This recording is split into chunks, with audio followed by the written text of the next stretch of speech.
everybody. Welcome back here on a Thursday night on Crit and Miss for another episode of Worldrender. Or it may be another time for you, if you're watching on YouTube later on. But either way, welcome. This is episode 16, There Be Zombies. And we are back with our usual suspects, Jason, Fizzcannon, and ComradeElric. How are we doing, folks? We are good. We are ready to go. There's a whole zombie horde ahead of us. Mm-hmm. Yeah, things were a bit interesting at the end of last session. You managed to get the jump on this zombie horde because they were a little bit distracted by trying to eat what appears to be a giant. Might be a giant. And its mammoth buddies. Livestock friends, we don't know yet. Started off getting the jump, everyone threw their biggest moves in, or some pretty big ones. I seem to remember a fireball and some massive charges and a lot of shit getting taken out from the outset that I was kind of looking forward to jumping on you guys. So I think you took out about a third of the horde in the first turn. So this might not, last very long. We'll see. But either way, that was where we were. Let's head across to the map and get a bit of a look at the situation before we start with the top of what is round 2, I guess. But first round where everything's going to be out of act. So here we can see lots of tokens taking their time to load in. So we have Bucket and Ralph up here with a bunch of dead zombies that got like fireballed and then charged and finished off. And then we've got Kadam still all the way back here. I thought you got in the middle of it all, Kadam. Be up here. I don't know how I got back there, but I should be. Put yourself where you meant to be. I believe San is with you, or did San hang back? Well, San was here when we loaded the map up before the session, but okay. Given how far off the mark I was, I'm open to the idea that he was supposed to be somewhere else too. I just don't. I think he went with you, or is he flying around somewhere? He should be fine. He can't be crazy enough to go with me in there. Yeah, well, let's put him up here with Robar. And say he's like what? How high in the air do you want him to be? 30 feet sounds like 30? Alright, he's 30 feet up. I will point out for everybody that is following on from last week that so these guys have some sidekicks. Ralph, of course, has Bucket the Warhorse. Kadam has San, the winged ice kobold, and Taiji has Robar Gothard, a paladin. A bugbear expert, so he's kind of like rogue bard kind of deal. Bucket and San are both warriors. Now we are using the psychic rules from Tasha's Cauldron. Now we did have the two, like Robar and San were both just like the standard expert and warrior stat blocks.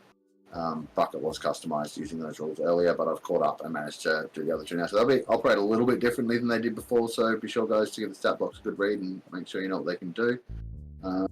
Now that they have new tokens, and we've deleted the other ones, though, I'm going to have to roll them back into initiative. And I don't remember what the numbers were, so their initiatives may change. Although... each of you go ahead and roll dexterity checks on those guys for me because they have advantage on initiative, I believe, from being something to do with their expert status. Am I right on that? I think I read that. Well, that would be Robar. Robar? Oh, yeah, sorry. Was it Robar? Because San is a warrior. Sorry, it'll be one or the other. Yeah, let me check. Invasion tools. I think it might be San, which also means it might be Bucket.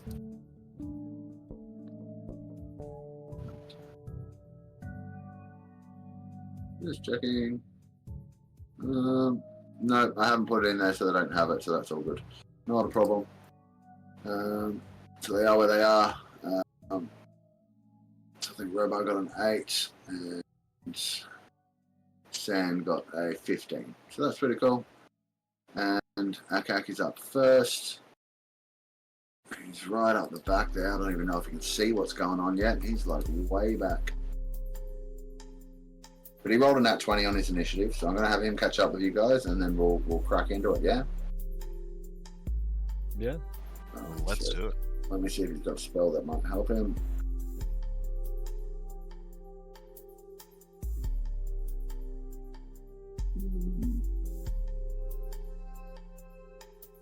So much. Oh, maybe that one.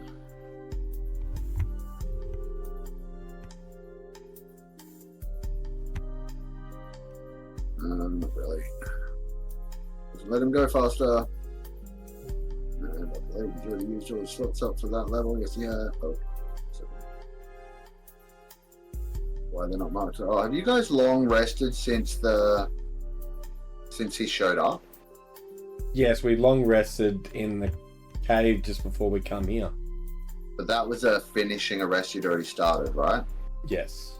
So I think for him, he didn't get that rest. He would have stayed up on watch or whatever. Yeah, you said that he took the last yeah. lot of the watch because he'd already had one. Alright, cool. So he's not going to, his sheet's showing that he's rested, but I'm just going to mark off the 7th level spell slot because I know he used that. That means he can't use Draconic Transformation. Got a movement speed of 30 feet.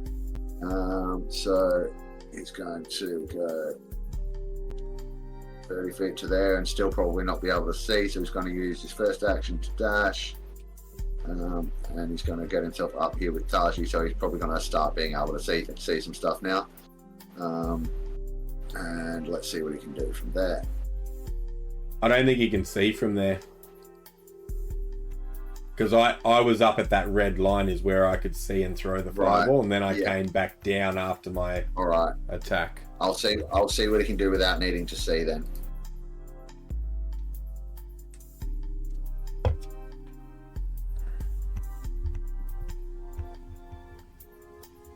You get away with that.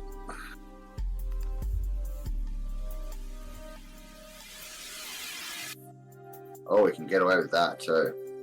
Excellent. All right, so he's going to use some sorcery points.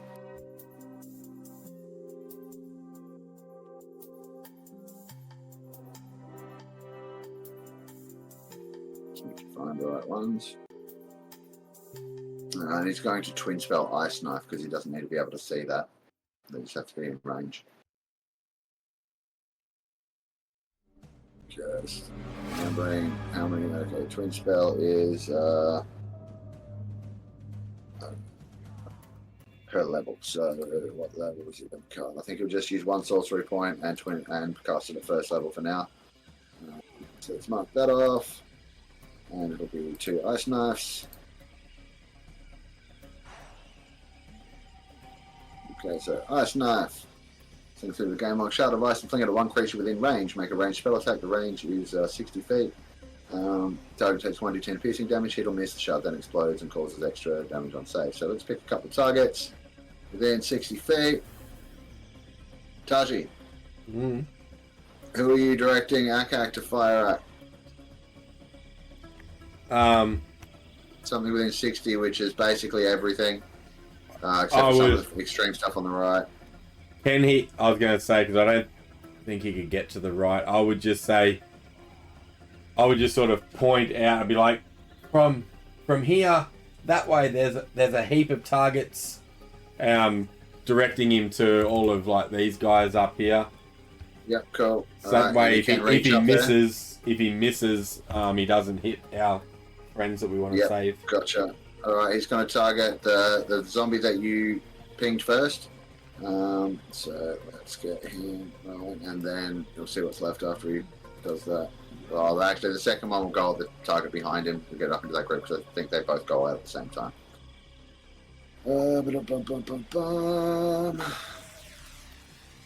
Okay. Ice knife. It's +6 to hit. 1 hit. Rolling the second one. Once it lets me. And the second one's only an 11, so I need to check that target's AC. Looks like a normal zombie. Yeah, so they both hit. That was, D10 plus something. Oh, D10 piercing damage. Right, here we go. First one. My character sheet got long rested as well. It should have. Well, maybe I just didn't mark off. Didn't I action surge? Oh, in this combat? Yeah, like, you did too. Or did I just hit the 3 people like I normally hit? I can't remember, so I'm gonna say that you didn't action surge. Good. Good. I can't remember either. I know I clean up crewed it, but yeah. No, so that's the ice knife. That, and then I need to do. I really should take better notes.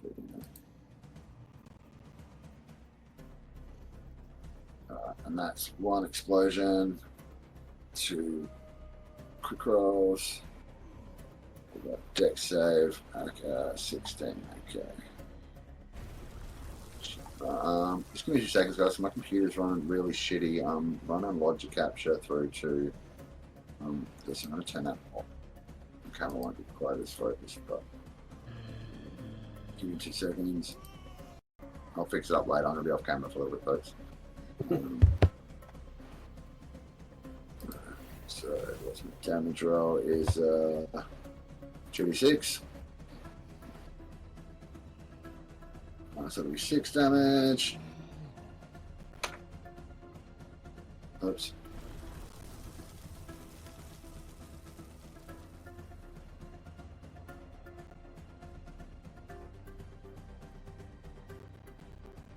So 16, and it is dexterity. Roll.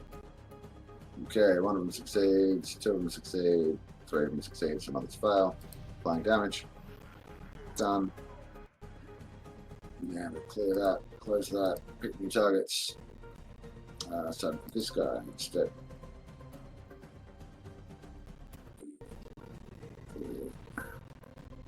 That's 19. Gonna get a little bit of splash down. Oh no, I didn't count that one. No, we just managed to not get the mammoth with any of the splash damage. So this is cool.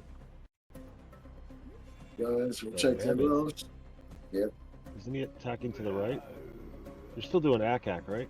Yeah, no, he pinged up to the left because he can't reach the right. Oh, but he said attack over here so you don't hit the guys who are here to help. Yeah, and then he pinged some guys up here. Yeah, so and I'm saying it's not hitting the mammoth. It's just outside it. It's a mammoth task. 12. And then damage again is 2d6.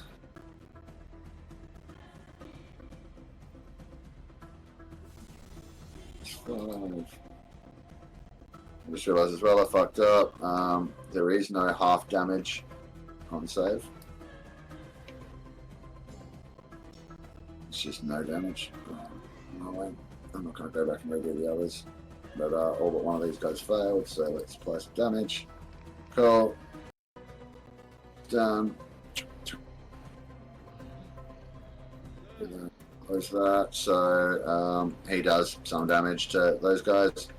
Then let's check his bonus action. I mean, he's got way bigger spells. I think he's just holding on to them, you know. What's it doing? Shit. Let's see if he's got any reasonable bonus actions.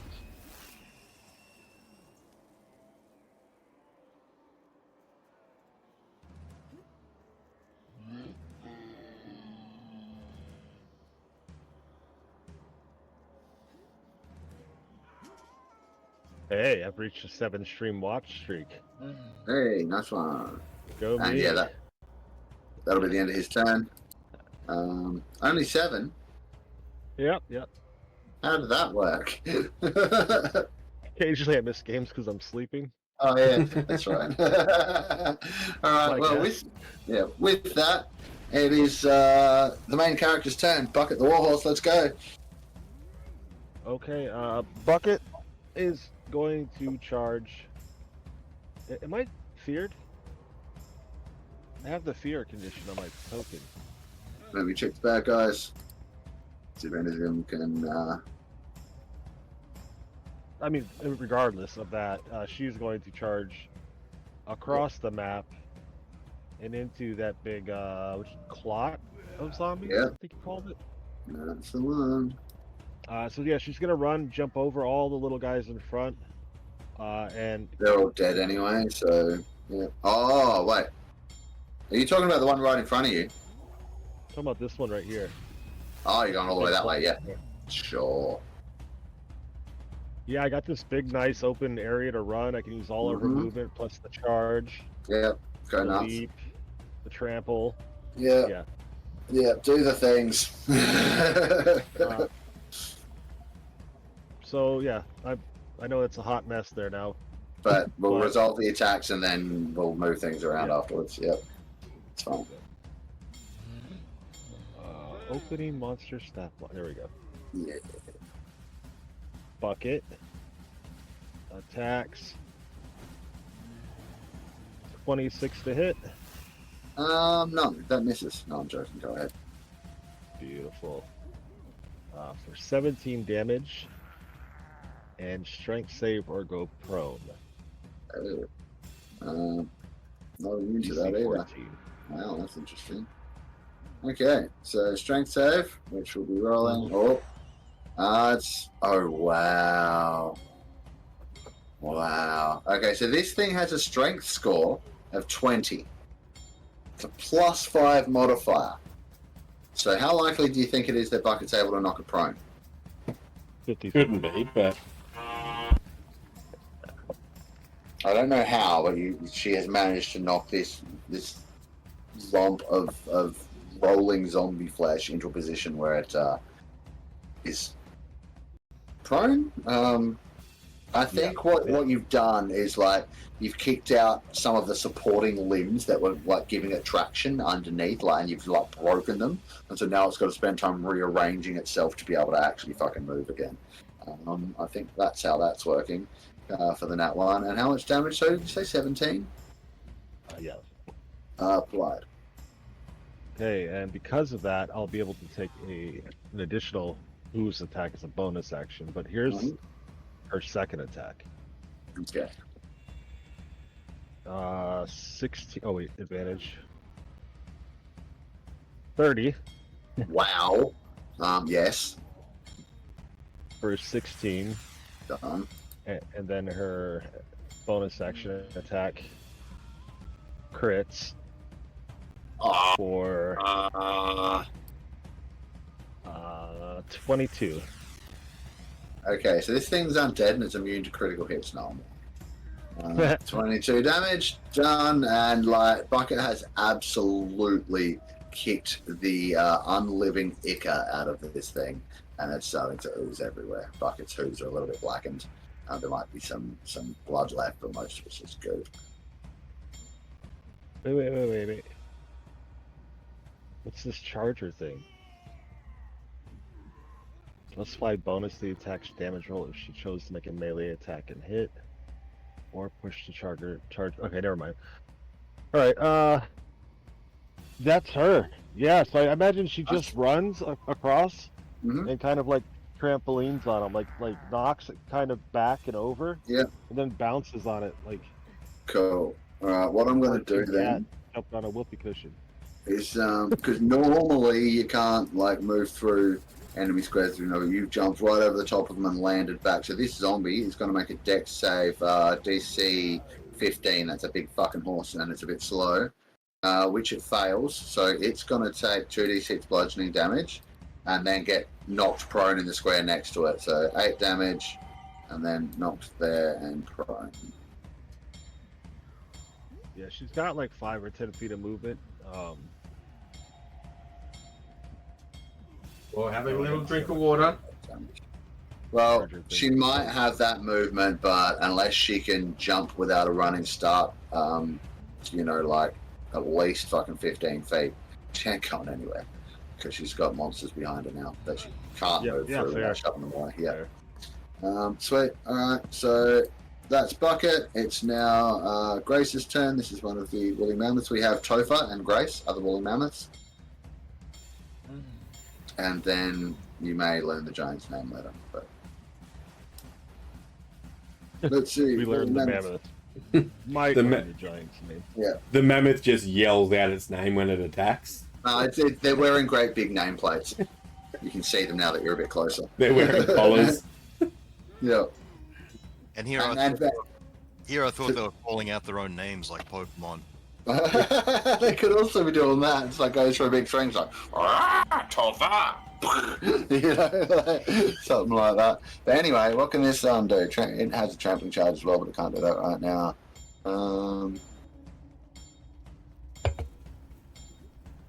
Okay, I see. Alright, it's just going to turn around and attempt to gore the zombie next to it with its tusks, which it will successfully do. And no more zombie.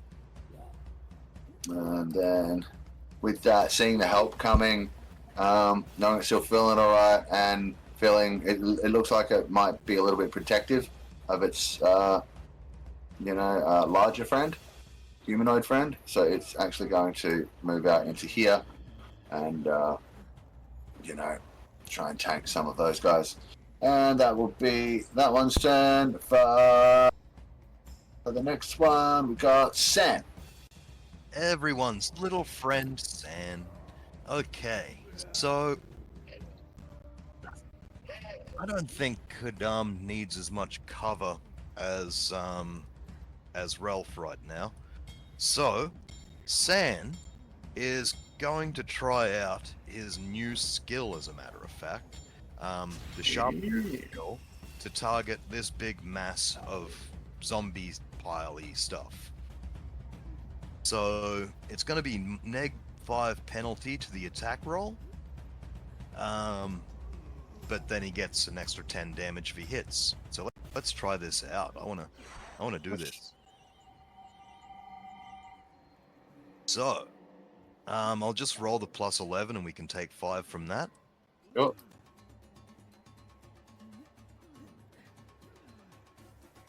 Dirty 20. Dirty 20. Alright, that's going to be a hit on anything like this. Excellent. So here comes the damage from his mechanical longbow. Mm-hmm. Or the arrow. True. So that's 11. So he adds 10 to that. So that makes it 21. Nice. 21 damage. And which one were you hitting again, sorry? That's the big pile of zombie flesh. Oh, yeah. Did you roll that at disadvantage? Oh, It's sorry, prone. Oh, okay. In that case... I know it makes literally no sense, but them's the rules. Yep. Nah, you're fine. I want to roll it in case. Yeah. Oh, no. Oh. Well, you rolled it. Me and my big mouth. You rolled it. Yeah. You didn't have to, but you did. So now that's I think what's going to happen. But I'm not gonna make his bowstring snap or anything on the nat one. He just misses, and instead hits one of the smaller zombies next to him. So what was the damage? 11. Yeah. 21 because it was a. Then again, that only apply if it hits the right target. Sharpshooter? No. No, sharpshooter. That's just the way it goes. So that's fine. And an 11. Oh, sorry. It's a 12. Still would have hit. Oh my god, a 12 still would have hit the AC of the big thing. So I'm just going to say because it was a nat 1, right, you've just sort of missed to the side a little bit. But the fortunate thing about that is that because you're so high, Ralph, you might curse a little bit as this arrow whizzes straight over the top of your head and goes into the zombie to your left, and kind of severs whatever was left of its brainstem from the rest of its body, and it drops to the ground in a heap. Okay. I can appreciate a nicely aimed shot. Right? And if it was me that did that, he'd be turning around cursing me. And you'll hear a voice from the sky saying, "Let's try that again." Alright, off we He can go. attack twice, can't he? Yep, you certainly can. This one will be normal, obviously, because I'm pretty sure you can only do that thing once. 18. Sorry, we're still going at the mass. I should have mentioned that. Then it is a disadvantage because it's prone. Oh, yeah. I keep forgetting that. What's the thing you can only do once? I Minus was 5 pretty to hit. sure the Oh, sharp. you can do that any shot you make, but before you roll shit. it, but before you make the hit roll. Yeah, So a bit late on that. Using it, so in Yeah. any case. Well, you managed to hit either way, so roll some damage. Excellent. Okay, so this will just be a plain old D8 plus 4, no super plus 10 power, just a 7 damage. No problem. That applies as well. And in terms of movement, I think he's already in a pretty good position. He might go up 10 feet just in case one of those zombies manages to jump really high. It might be like maybe he was Michael Jordan in life or something. But that's about it. I dig it. Just go ahead and adjust his. It's actually the elevation. Yep. If you right click him, it's next to the AC and the HP and stuff. Yes, I like it. Okay. Alrighty. So 40. Well then, that means it is Ralph's turn. And Okay, Ralph, I have no idea where this fear on you came from. None of the monsters seem to do it. So just fuck it off. It's fine. I think it was from the Thank big you. I was bad like- last fight. Okay, cool. Yeah, it's well and truly gone then.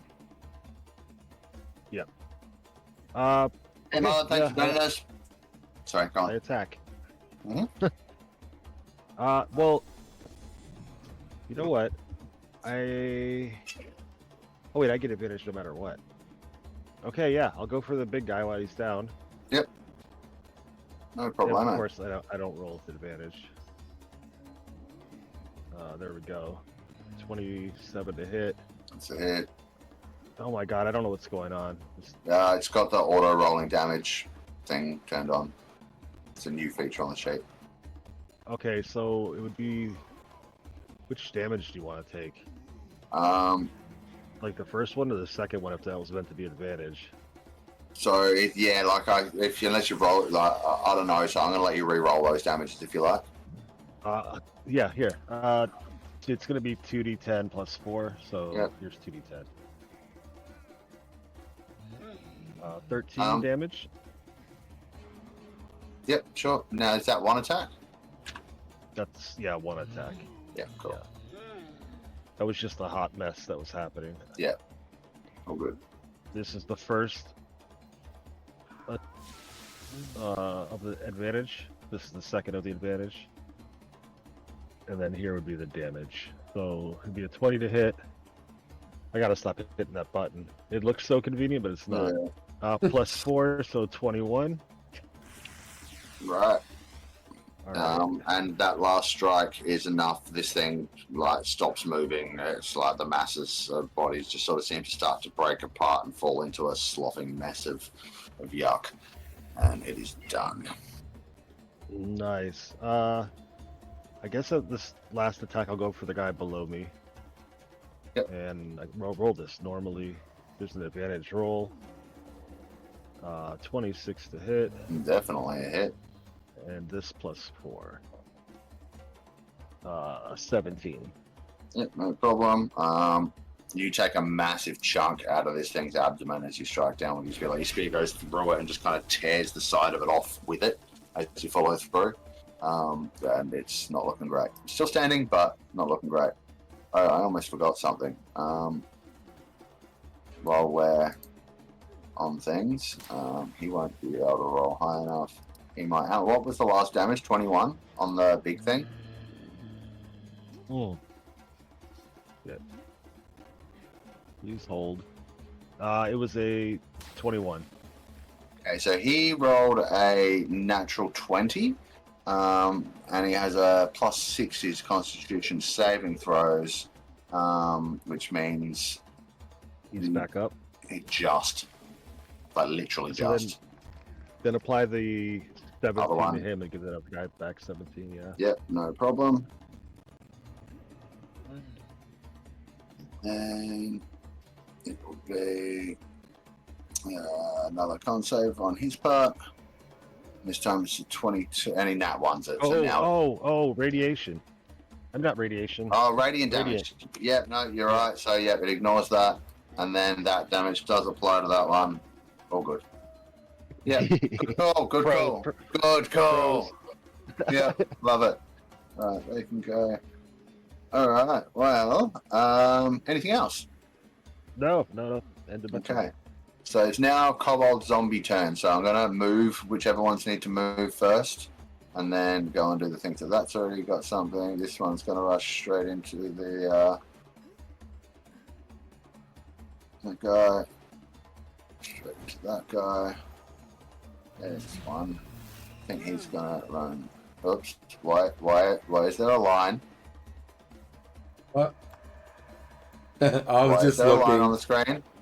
I'm just looking. Yeah, just Jason, not near the tokens. I'm trying to move, please, because Sorry. it might drag things. Yeah, That yeah.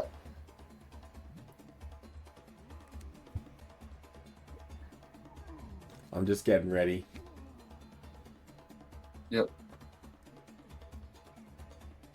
Up into there. This one's got a target already.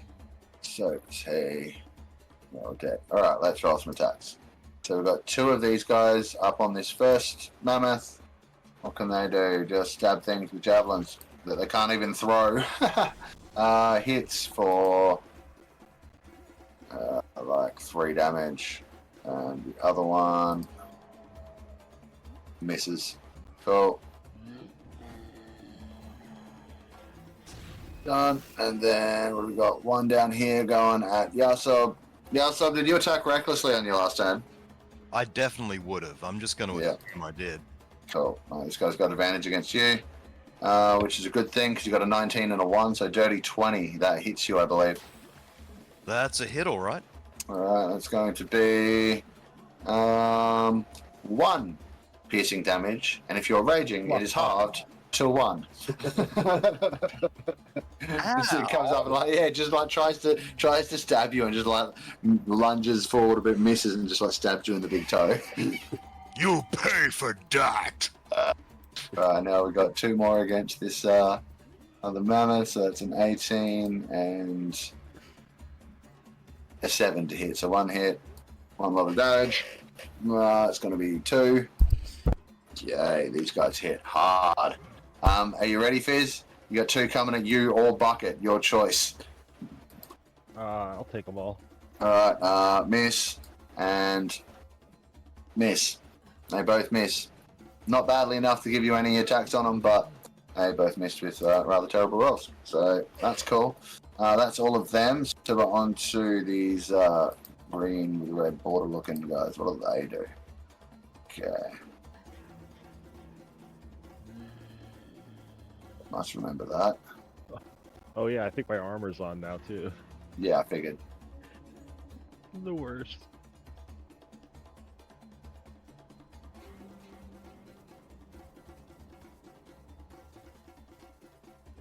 Alright, so...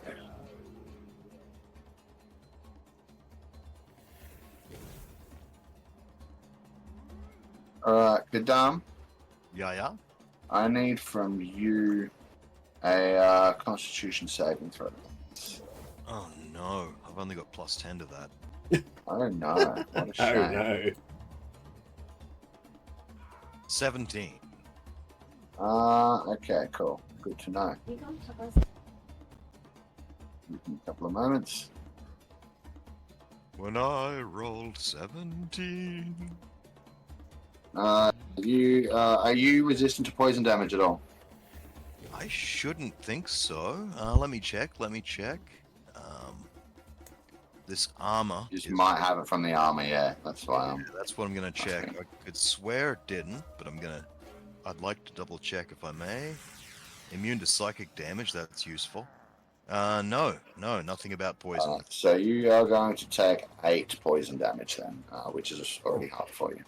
As this zombie behind, I guess, or the to the one with the green background token, it looks just like it's oozing, like just green pustulant, all from it. It sort of lets out this miasma of just, in a 30-foot radius around it. You, the giant, and both the mammoths are affected. The undead, of course, are immune.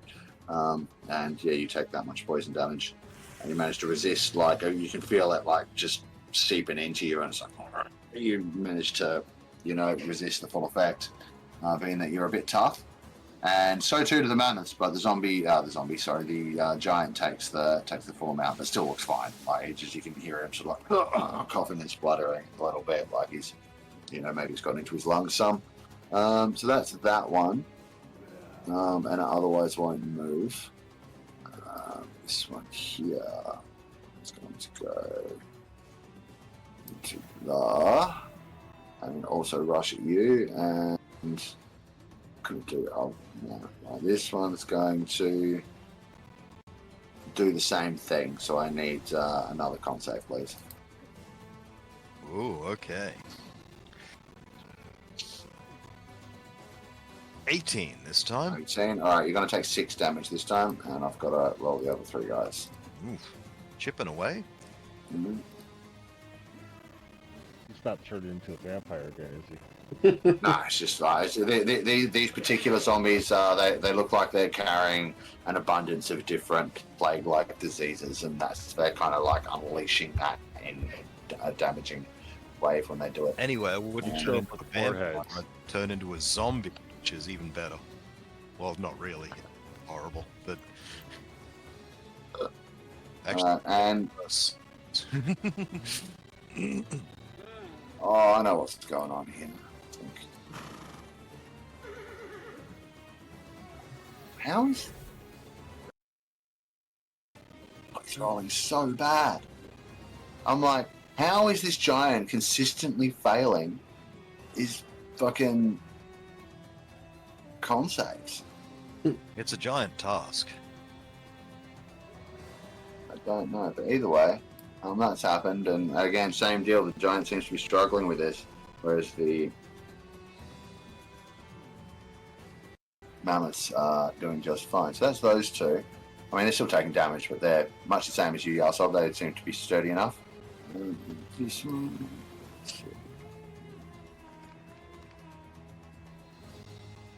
Yeah, this other one shambles away from the main pack towards the new threat that's charged its way in. And Ralph, I'm going to need those con saves from you and Bucket, please.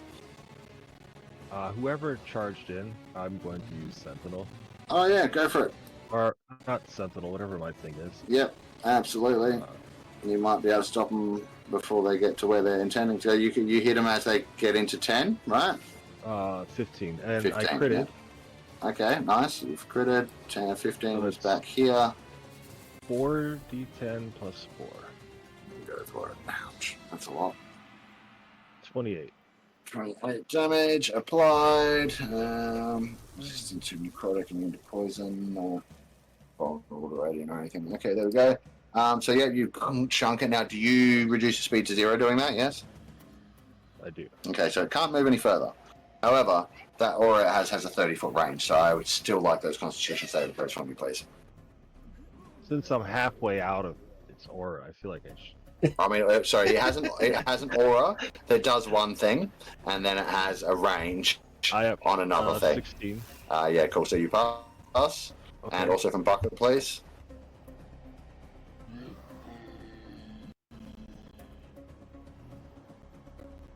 Fucking bucket. Yep. Oh, the main character, I'm telling you.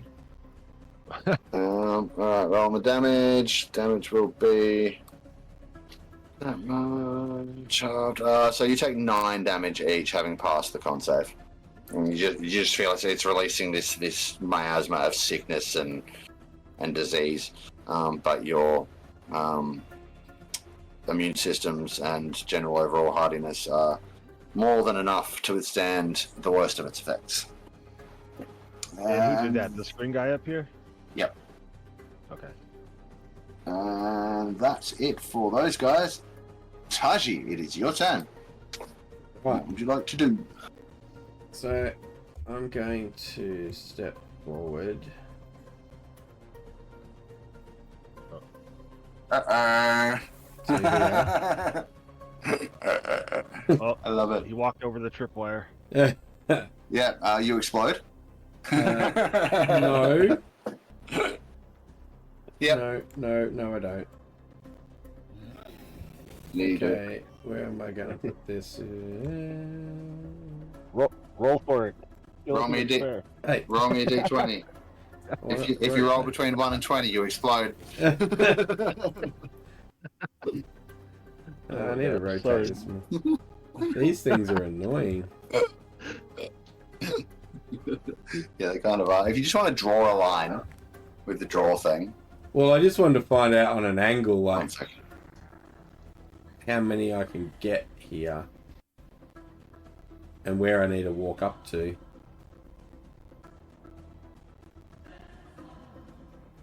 Well, you got 6 seconds. Alright. So, And I'm you've going had to- all round to figure this out, so... well, I can't because I didn't know exactly what angle. Because I didn't want to put this on the fucking screen. So what you're telling me is that Taiji has like a protractor and a level and like one of the surveyor's things so that he can perfectly line these things up every time, and he's taking No. the time to do that every time he casts a spell? So he's going cool. to stand up here and get those 3, but on that other angle. So he's going to Yeah. walk in here and be able to get them. Alright, so he's going to do that. And he's going to cast... So from where? Is he still below the ridge line at this stage? That's what the red line is. yeah, it's up here. Oh, I was saying he comes up to here. No, that's Oh, yeah. that's a cliff face. Here. No, he's going up there and he's going to come in this way and... Cool. See how you rotating that Very so good. easy.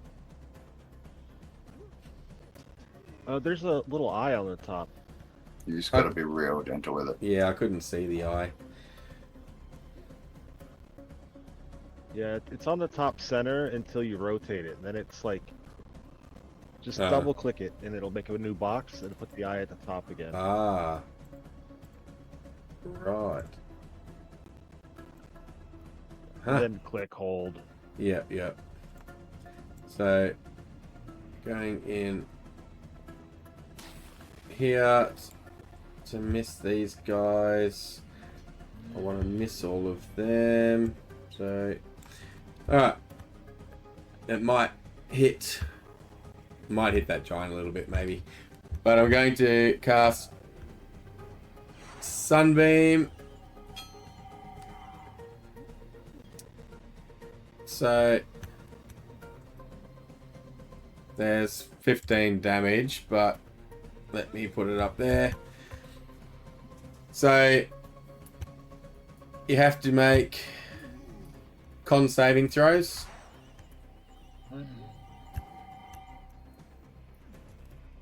For everything in the line. All undead have disadvantage on their saving throws.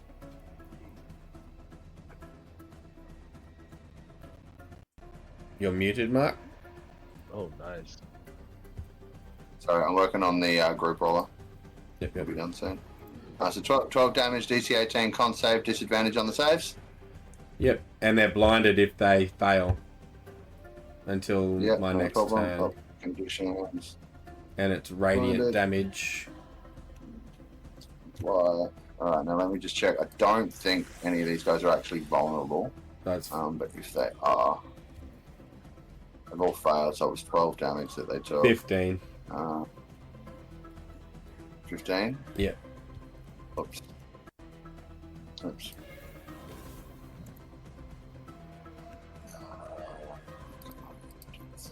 Fuck offline.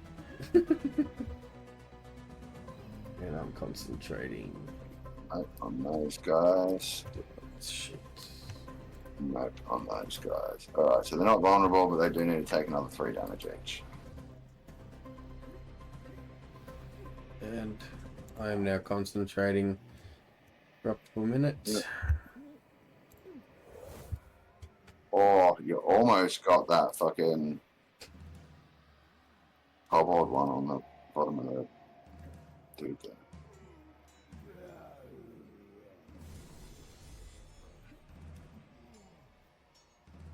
Apply those and just check they're not immune to being blinded. Oh. Oh. No, yep, all good. So they're all blind. And sunbeams. Nicely done. Nice. Anything else? No, that is bonus action. I'll cast my roll that up here somewhere. I'm gonna cast my spiritual weapon. No, you're not.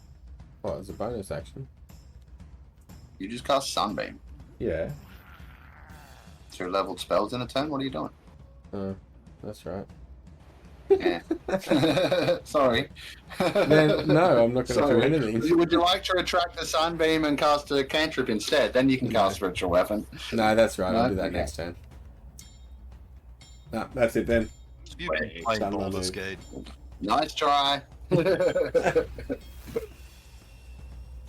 Alright, zombies. Normal zombies. Alright, some of them need to move.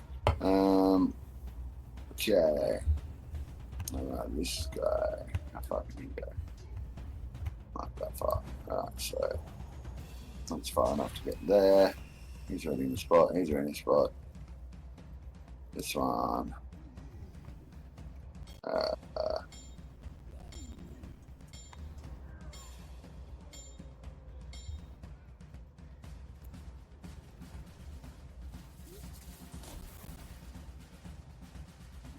There. This one will go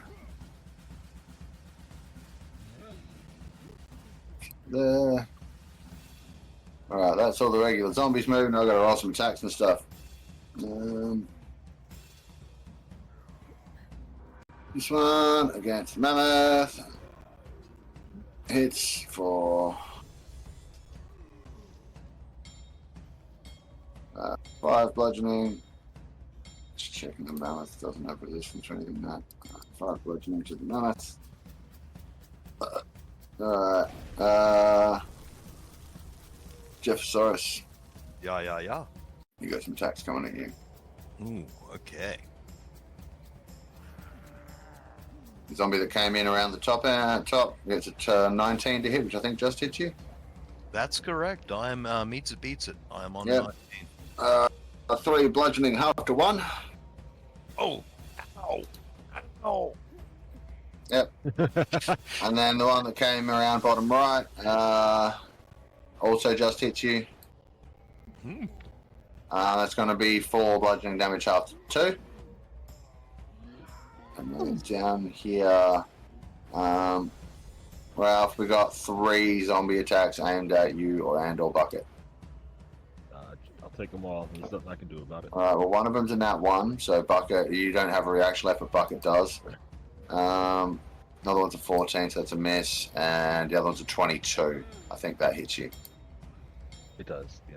Yeah, so that's 2 damage reduced by 3 to 1, I guess, or 0. I'll just take 1. Feels wrong to take 0 or give myself 1. Yep, fair. And Bucket can direct that damage against the one that she can actually kill. So then 14, and then it makes a con save against 19,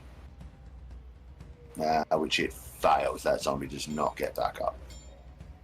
So that was them, and that's all the zombies, which means up next it is Robar's turn. It's a little bugbear that could.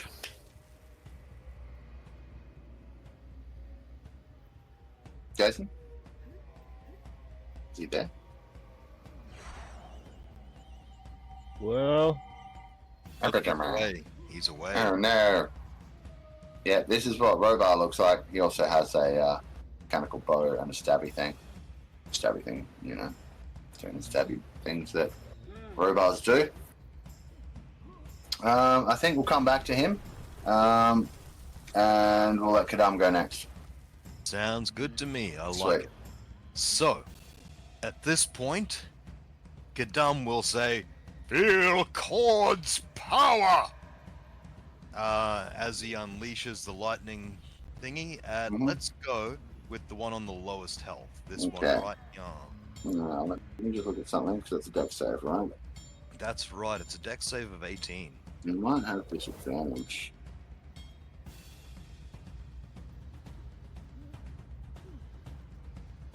Blinded. Can't see and automatically fires an ability to check the rise. So, no. Okay, attack rolls of creature have advantage. Creatures attack rolls. Nah, sorry, it's fine. Can make it normally. So, what do you say? A deck save? 18, yes. And you said the green guy? That's correct. The Yeah. green guy with the lowest health. That's a fail. Excellent. A free D6, well, not completely free, but a bonus action D6 damage at him. Mm-hmm. 4 of them. No problemo. Done. And that's when Yahsob comes in and says, "Feel me smash!" There we go. Follows that up with his mighty, mighty hammer. Yep. Not recklessly or recklessly? Oh, I forgot to declare reckless, but I rolled 19. You can still roll your reckless, it's fine. Okay. I haven't done anything else, but I haven't even told you if it hits yet. So I rolled 19. definitely a hit. Okay, so here it comes. A bludgeoning damage. Yuck. Yuck. Yeah. And then we've got 4 thunder damage to go with that. Still alive. Still alive. How rude. Okay. Yeah. It's not looking great, but it's definitely still alive. You smashed some bits off. Oh, also, before you proceed, at the beginning of your turn, I need a constitution save from you, please. Oh, not Constitution. Oh no. I rolled Yeah. a 7. So, Well, I your got- attack still hits, but it was the 19 that hit it, not the 27, because you're going to be poisoned until the end of your next turn. Sorry, you are poisoned and can't regain hit points until the end of your next turn. Yeah. Righty, well, in that case, I'm going to attack recklessly again. Sure thing. So it'll be a flat roll. It's a flat roll, yep. Yep. So I did it right the first time. You did. That's also a 19 hit. It's a little better. Yeah, that is a little better. So yeah, 12. Oh, and I keep forgetting my barbarian damage. Yeah, it's fine. It's more than enough to squish it into a sticky, virulent paste of toxic ooze. So well done. How much was the last amount of damage in total? 12 plus 15. Damage. The single amount, last hit. Oh, last hit. The damage of that was 12. Well, okay. Bludgeoning. Yeah, bludgeoning. That's fine. So DC 17. And no, well- it does not get back up. I was gonna say that's without his rage or whatever this D6 is, but yeah. Oh yeah, either way. Yeah. Sure. All right, that's that. Anything else? Or is that you? At this point, it's just a matter of Kadam and Yahsob simultaneously saying, "Got him!" Yeah, nice. All right, and then we'll skip back up. Jason, we skipped you while you're away. Well, we skipped Robar while you're away and let Kadam have his turn, but it's Robar's go now, and then we'll get to the giant.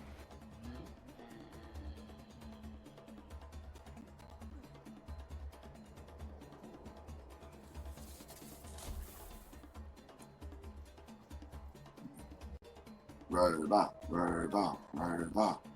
You're muted, Joe. He's on I'm mute. muted. All right. So Yeah. from there, I'm going to do my helpful action. Who am I going to give that to? Ralph. I'll give my helpful action to. You got to get to within 30 feet of whatever the target is. Yep. I'm going to move forward up. Move forward 20. That's one of the kind of upgrades that the Robar got. His helpful action, he used to have to be within 5 feet of the target. Now he only has to be within 30, and he gives extra damage to himself and the person he's helping. Yes, so I'm going to do that, and then I'm going to shoot. You need to pick a target. So my helpful action, I need to give a target to him. So this one here. That's next to him. Kobold zombie to his north. Yep, sure thing. Yep. That one. I'll just give it a And- little blue marker. Noted. And I'm going to I'm going to shoot it. I'm going to go, Ralph, attack this one. As I shoot for a 19. It's And my second attack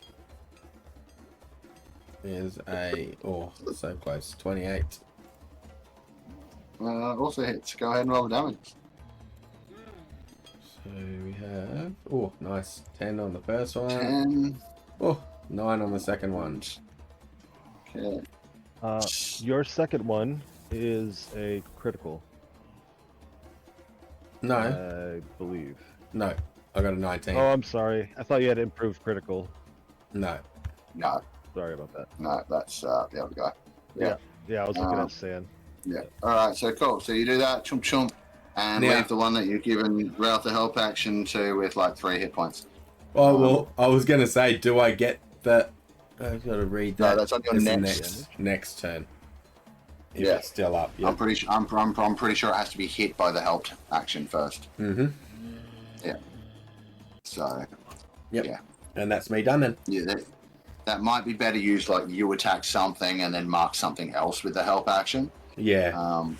And then you can like come along and mop it up on your next turn or something like that. Yeah. But yeah, new abilities. Will take us a minute to figure out how they work well. All right, cool. So that's Robar. That means it's going to be the giant's turn. Now he's going to look down at Kadum. He's going, it's one of the Loxodon friends. Hello, thank you. This was a little bit more than I could handle, but now with you and your friends, we might be okay. And he raises up his great club and proceeds to swing at the zombies. If I get a chance, Yahsob might say, "We're glad we came in. Good to see you again." Oh no. And so then he swings so badly, distracted by that as he's about to swing. And his club sort of like swings down around and like sort of turns him around a little bit, gets stuck in the ground. And as he does, the 2 zombies or 3 zombies near to him get to take attacks of opportunity. You seem to have distracted our friend. Yeah. Hit. Sorry. I think that's a miss. It was just that It moment he missed. realized it was 2 heads. Yeah. He wasn't seeing double vision. Alright. That's a miss. Alright, so we've got 1 hit out of all of them, so that's not so bad. One of the regular zombies is going to do 6 bludgeoning damage. He's like, oh, look at my butt. And like, looks over at that one in particular now and takes another swing because he fortunately has 2 attacks. Away we go. That's a bit better. Manages to hit it. And deal 15 bludgeoning damage, which is going to go on this one. And then it needs to make a strength save or be knocked prone. It is knocked prone. Excellent. Chop that on there. Done, and it's also looking quite messed up and in a bit of trouble. Check the giant, any bonus action. Ooh.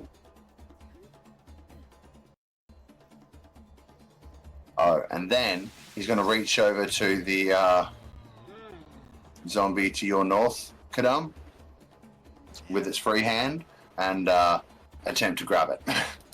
Ooh, nice.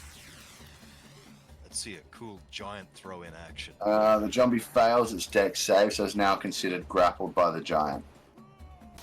Ooh, nice. Oh, wait.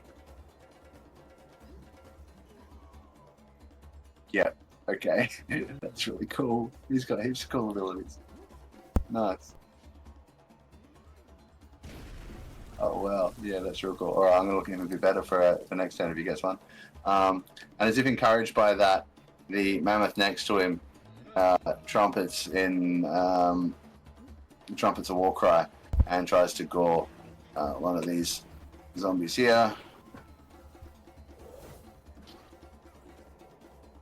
Yeah, and he just absolutely annihilates this fully healthy kobold zombie. And trumpets again and gets ready to stomp another one. Cool, that's that one done. Ogre zombies dead. Okay, which ones are these? Gonna check if I've got any of these left. It's all of them. Okay, yep, sweet. Let me see. So we've got normal one. Oh, first,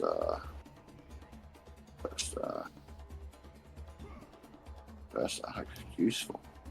Okay.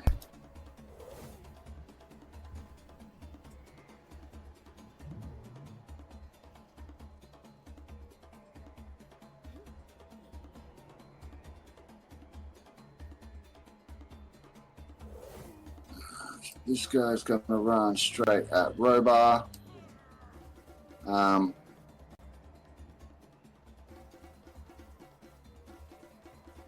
You notice that these particular zombies are a bit skinnier, like they're like a lot more withered, but it seems that their limbs still kind of work. They're really fast.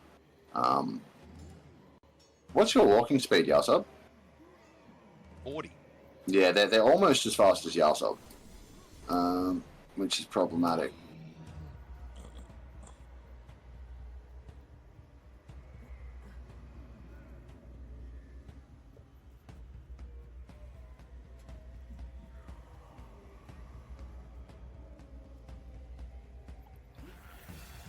There, that one. Just a break one, so it's going to need to get around. Ralph, do you have your reaction back yet? Not until my turn, no. It's a shame. It's going to go around there. I think that's all of them. Alright, now let's... Oh, this one. And this one I have to figure out. So that one is probably just going to... move into the clamoring group of its friends. It's blind, but it's just going to stagger in there. This other one kind of doesn't know which way to go because it's in the middle of like everything. So I'm going to roll a d8 for it. One being north. Let's see which direction it's going to go. It rolls a 1. It heads straight north until it bumps into its buddy. Now let's get to what they do. Let's see. The one down here, Taiji. Hey? I was going to say, he bumps into his buddy and just swings a fucking claw at him. Yeah, right. Oh, because he's blind. Nice. Yeah. Nice.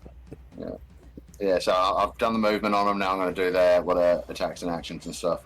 So this one... Let's see...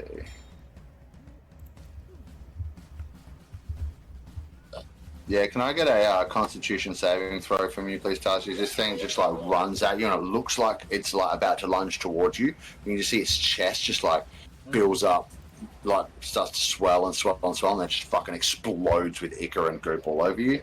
You pass the save with a nat 20. Wasted my nat 20. Yeah, con save. Kinda. So you'll take 10 poison damage instead of 20. Is he resistant because of the Warforged? I am. But... No, I'm Warforged. So you'll take 5. If you're resistant, you'll take 5 instead. It's one of them. Oh, hang on. I have advantage against being poisoned. Yep. You also have poison resistance. Yeah, I think I've got poison resistance as well. Because if it's advantage against being poisoned, that won't count in this situation. Because it's just poison damage. Yes, he has resistance. Yeah, I got Okay, cool. Yeah. Alright, so you take 5 points of poison damage. Mm-hmm. That's fine, not as effective as I had hoped. Alright, so the blind one up here, yeah, I think it's just going to lash out at everything that it can reach because it's not one of the ones that can explode. But it does get 2 attacks, so it's going to make 1 attack against its friend, obviously at disadvantage. Which hits and does, oh wow, 9 slashing damage, which almost kills it. Let's keep that up. Oh, you guys have got health bars on these ones, don't you? Yeah. Yes. Yeah, cool. I don't need to be adding bloody tokens, then you can see. And then the other attack goes against the mammoth because that's the only other thing I can reach. Oops, that needs to be disadvantaged as well. So 17 or that will also hit. And that will be a further 7 damage against that mammoth. That one. Now we have this one that's run around into here. That's also a regular one. And it can see, I think, at this stage, it's going to one attack each, mammoth and Kadam. Mammoth gets crit for 10 damage. And then Kadam, Oh, yeah. it misses you. Oh, okay. Yeah, quite badly. Not badly enough to present a moment for you to attack it, but still. It's good to know he misses me badly. Yeah. Now the blinded one that ran into you. Can I get a con save, please? A con save again. Okay. This time it's better. 21. Okay, so you pass, but this thing does similar to what the other one that ran at Taiji does. Its chest starts to swell up with something, and it just explodes in this virulent mess, and you take 7 poison damage, resisting most of it. Gotcha. Yep. And then we've got the one down by Robar.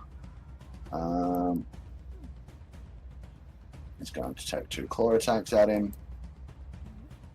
So it's going to be 23 and an 8. So he hits with 1 for 8 damage to Robar slashing. Down here. Wait, 8 damage to Robar slashing? This guy Yep. down here? Robar's over here. No, Robar's up there. Robar's I had to move in to give you the help action. Ah, okay. Yeah, I just thought you moved back. Yeah, no, dude. So, yeah, 8 to Robar. Jason, if you want to apply that. And Fizz, you've got 2 attacks coming at your bucket from this other one that's next to you. All to me. Yeah. What about you? Yep, sure thing. So 13 misses and 23 hits. Yep. It's going to be 4 slashing damage, reduced to 1. Haha. Yeah. So that's all of them. Which brings us to the top of the round. We're back to the ack. Yeah, we are. But one thing I do want to say is that any of you that are next to any dead zombies can see this blackish, purplish ooze seeping from their remains into the snow. That's the same energy from earlier. There we go. Someone's onto it. Right, Akak's turn. I'm glad you put that together. I'm like, yeah, that they bled. Big deal.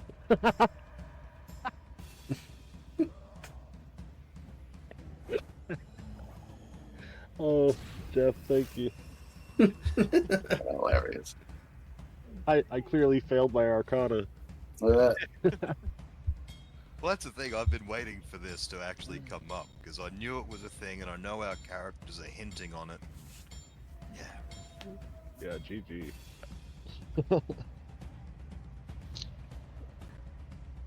Oh wait, GJ. Good job. That's what I meant to say. Good job. Oh, shit. Either way, GG means the same all around, doesn't it? Good game. gob. Oh wait. Yeah. Golly. Good golly. Where's Molly? The good guy and Miss Molly.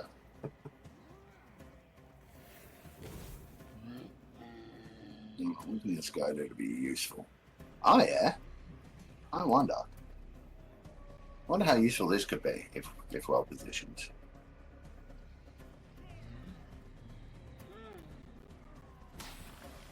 Where's my eyeball? There it is.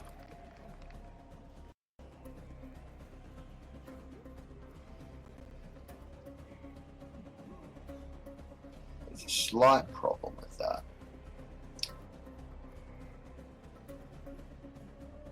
No. Robar's gonna fucking. Yeah, no, that's not how we're doing that. So, Well, you could hold the action to do it once Robar has his turn, and just yell at him to move out of the way. actually brilliant, yeah. Also, if that's Cone of Cold, Uh-huh. oh shit, my cloud's up. Oh. Yeah, and everybody would Yep. have resistance to cold damage kind of thing. Oh, yeah, okay, yep, no problem. So and he would know that, so that's not a thing, a direction he's going to send that. So let's try something else instead.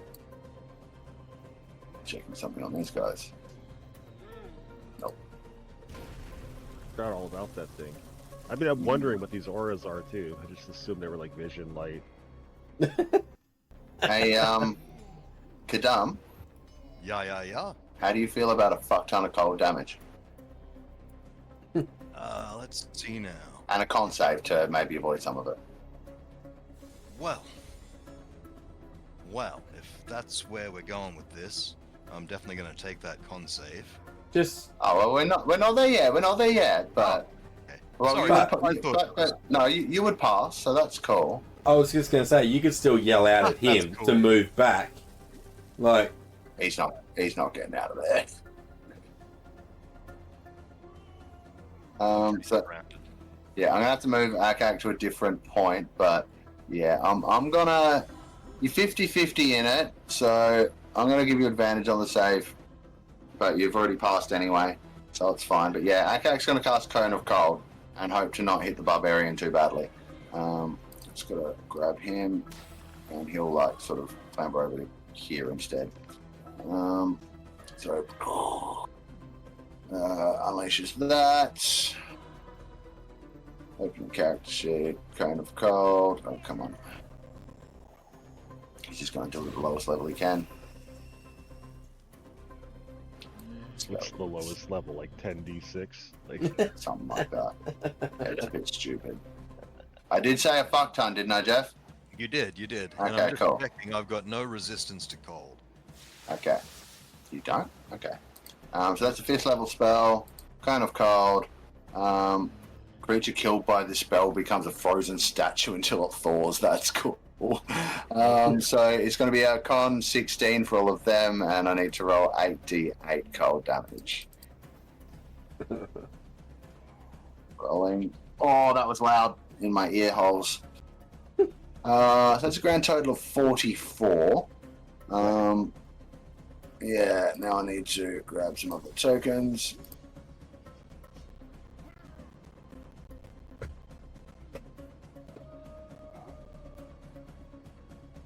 So at that point I shiver and say, "Oh, I think we might be out of our elephant." Choose 18, con save, rolling. Lots of fails from the undead. You've got a lot less things to kill now, Jeff, but you're also going to take 22 damage of the cold variety. Okay, so, sorry about that, but look at all those dead ones. Haha, got him. Terrible. Sorry. Question: was the Mhm. 44 in addition to the 22, or is it? No, the 44 is the total, the 22 is the half that you will take. Oh, okay. Yeah, so you only take 22 damage in total, no more than that. Yeah. Excellent. I'm all for that. Sweet. And so then I'm just gonna say that everything that's dead now is like in that area that wasn't already dead before is now a frozen statue. To make that easy, let's go. It was that one, that one, that one, that one, that one, that one, that one. Let's give them some little blue dots. So all the blue dots over there, they're now like frozen statues of what they once were. Creepy. Yep, and very dead. Right, so that's Akak's movement, action. He doesn't really have another useful bonus action. I'll just double check because he does have a couple of things that he might be able to do now. He's closer to friends.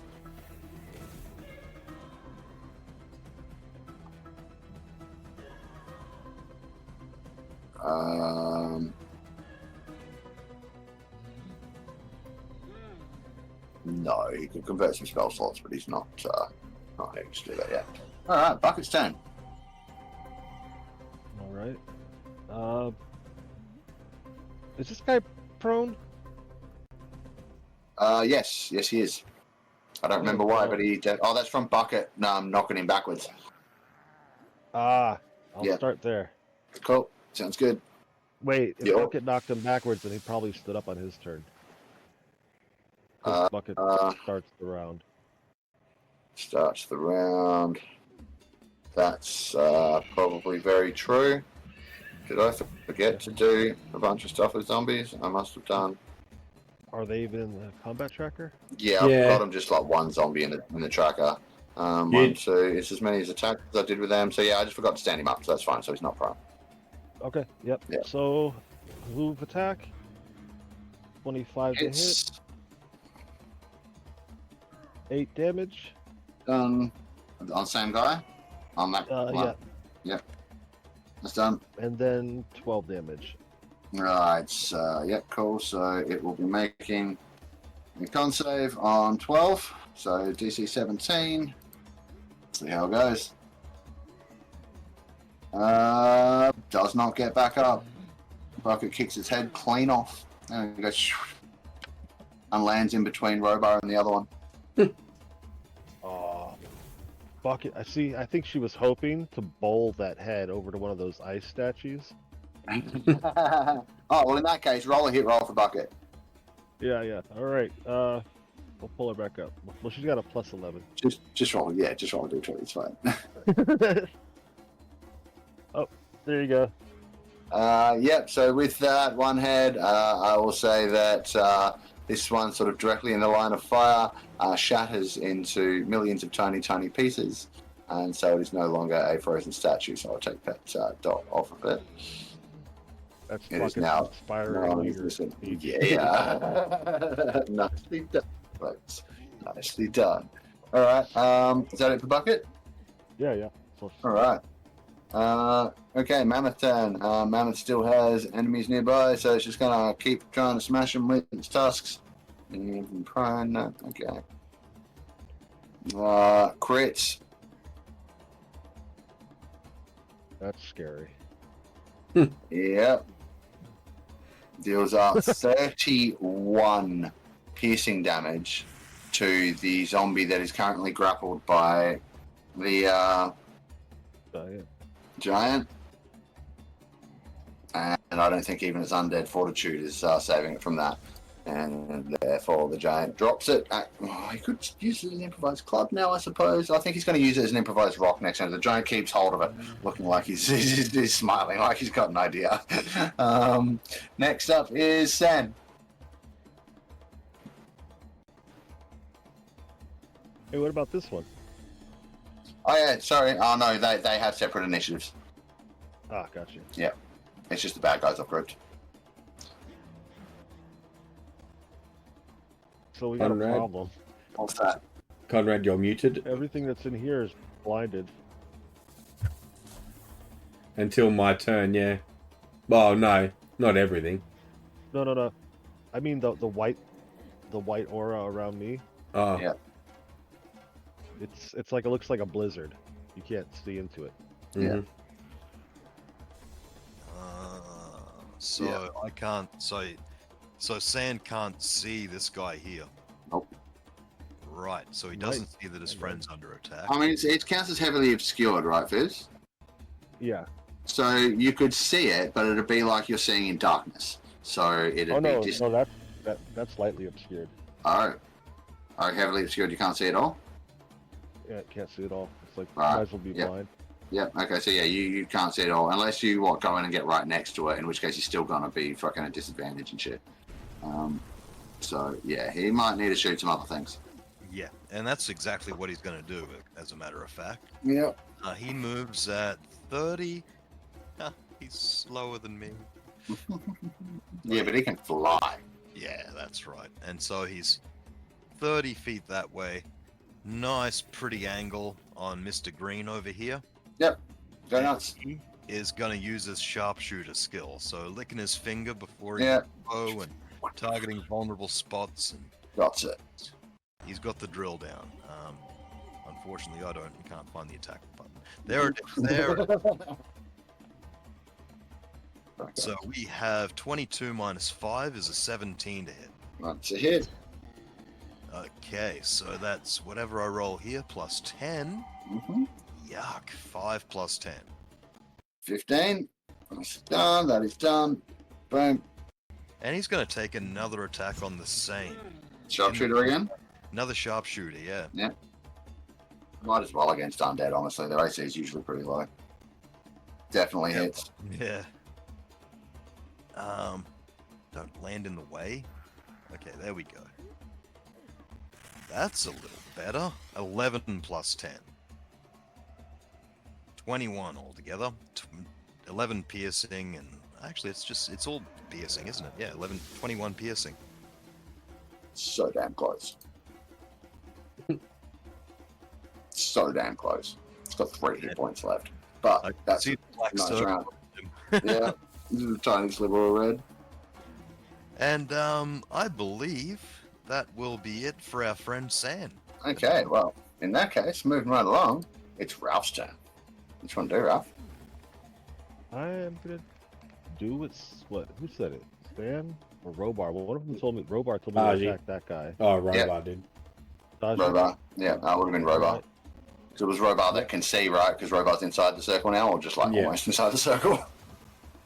So they have to be 5 feet next to me to be able to see Oh. inside of here. Uh, So anybody that's next to Bucket will be able to see through this like fog and blizzard. Yeah. As if it was lightly obscured, okay. but they'll be able to see, right? Yeah. Anybody So I else wouldn't be able to see. I wouldn't have been able to do that. is screwed. There was a gust of wind at that moment. Sure, that works. That's perfect because, yeah, I was going to come up with a more convoluted way to explain it, but that's perfect. There was just an inexplicable gust of wind. If anyone would like to roll a perception, I might give you more information, and that's a free perception check. But only for Robar, Ralph, and Bucket. You can take those now. I'll tell you more if you'd like to. I already know what's happening. Okay. Yeah, Robot somebody will- fed Bucket beans. Hey, What do you have to roll? Perception. perception. Yeah. I said somebody fed Bucket beans. Taiji, that was perception for. Oh yeah, Robar. Yeah, got it. All right, so Robar doesn't notice this, but Ralph, you will notice because you can see through your own thing, right? Yeah. You'll notice Akak wiggling his fingers in the moments right before Robar did the marking of that target and calling out to you and caused that Oh, nice. momentary thing. You'll see that happen.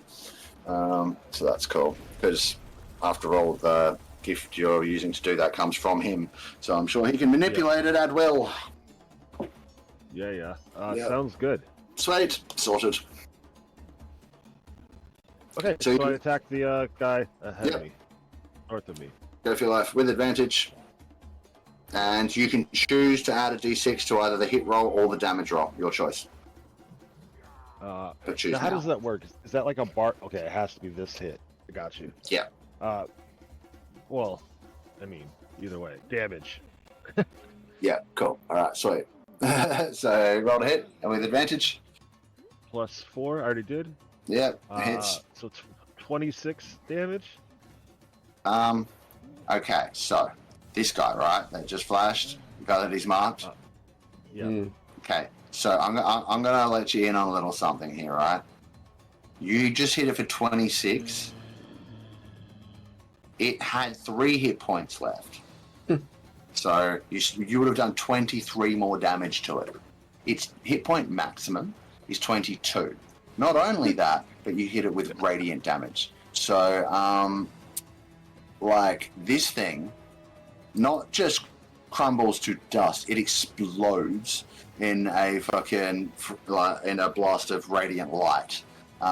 You and Bucket are completely unharmed, everything else within 10 feet of it is going to need to make a con save at DC, let's say 14. And I want you to roll 2d8 for me for the radiant damage.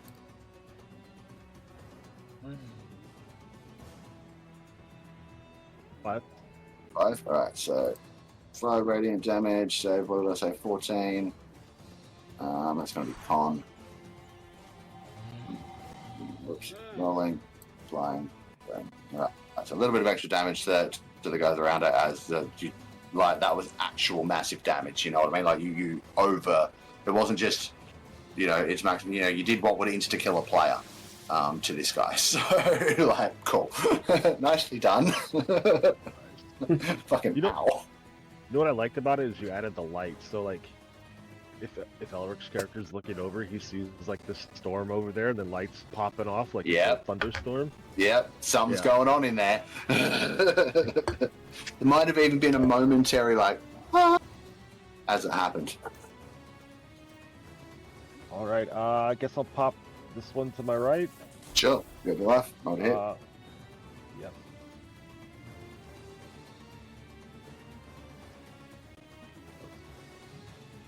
Okay, It's 25 to hit, and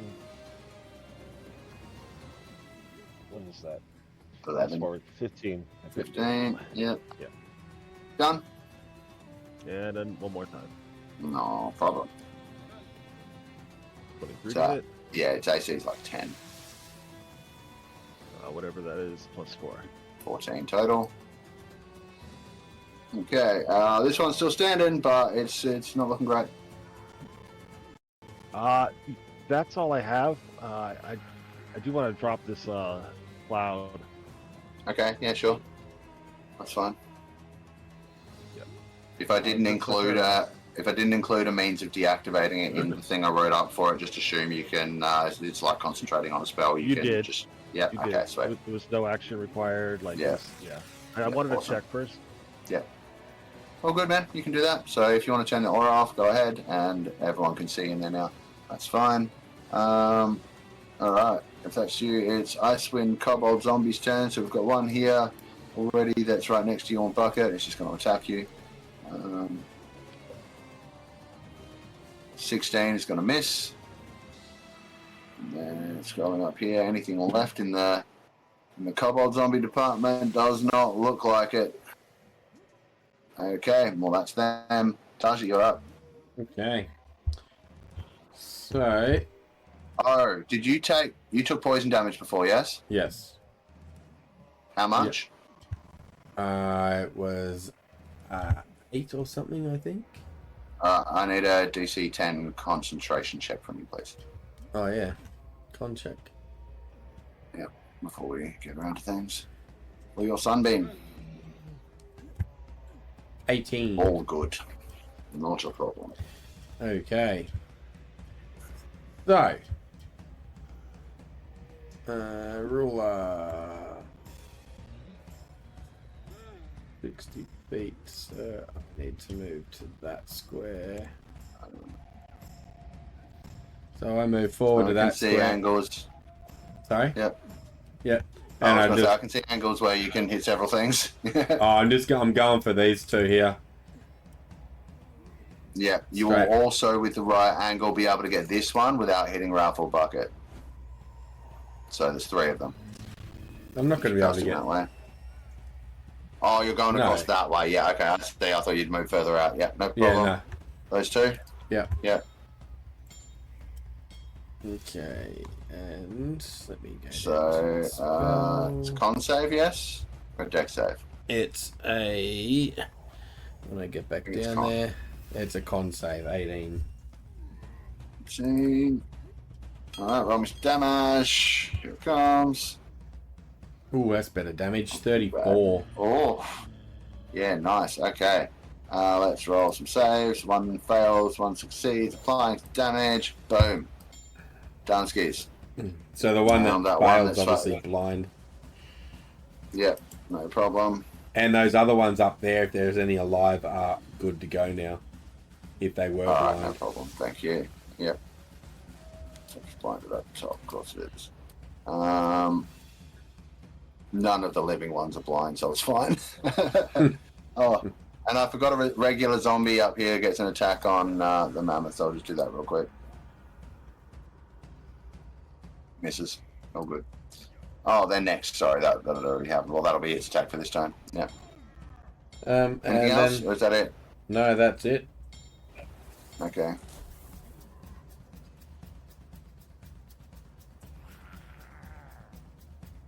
No problemo. Now let's see.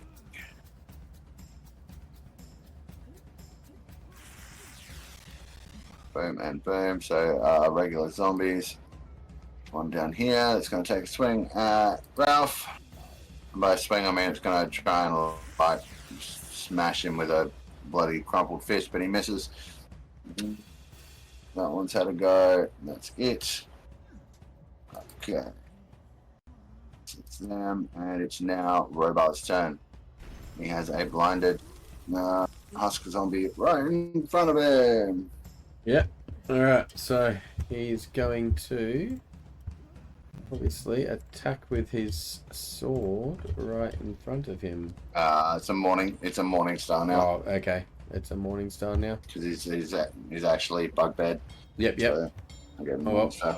And he does an additional D8 damage because of the bugbear, so he's doing 2D8 plus 3 when he hits, and he's got plus 8 to hit now. Yep, cool. Alright, so I take two attacks. Advantage roll on that. Yep. So is the mace his saxophone? Nat 20, Probably. baby. Yeah. Oh, Jesus, yeah. So 48 plus 3. Go ahead and roll that up. Alright, 48. Let's see if you can make this one explode in a musical cacophony or something. No. 14, so Close this is enough, 17.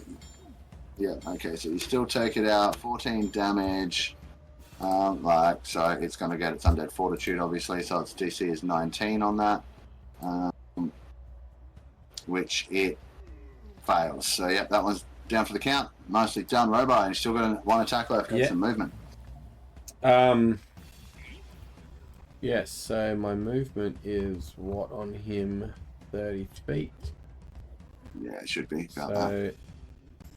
move into this guy and we'll attack again. No problem. Oh, with a 10. No, it's just enough. Oof, that's lucky. Mm-hmm. And 11 damage. No problemo. And then I'm going to yell out again to Ralph. I'm like, Ralph, hit this one. Okay. And help action again on Yeah, that one. help Okay, action on that one. No problem. Mark that.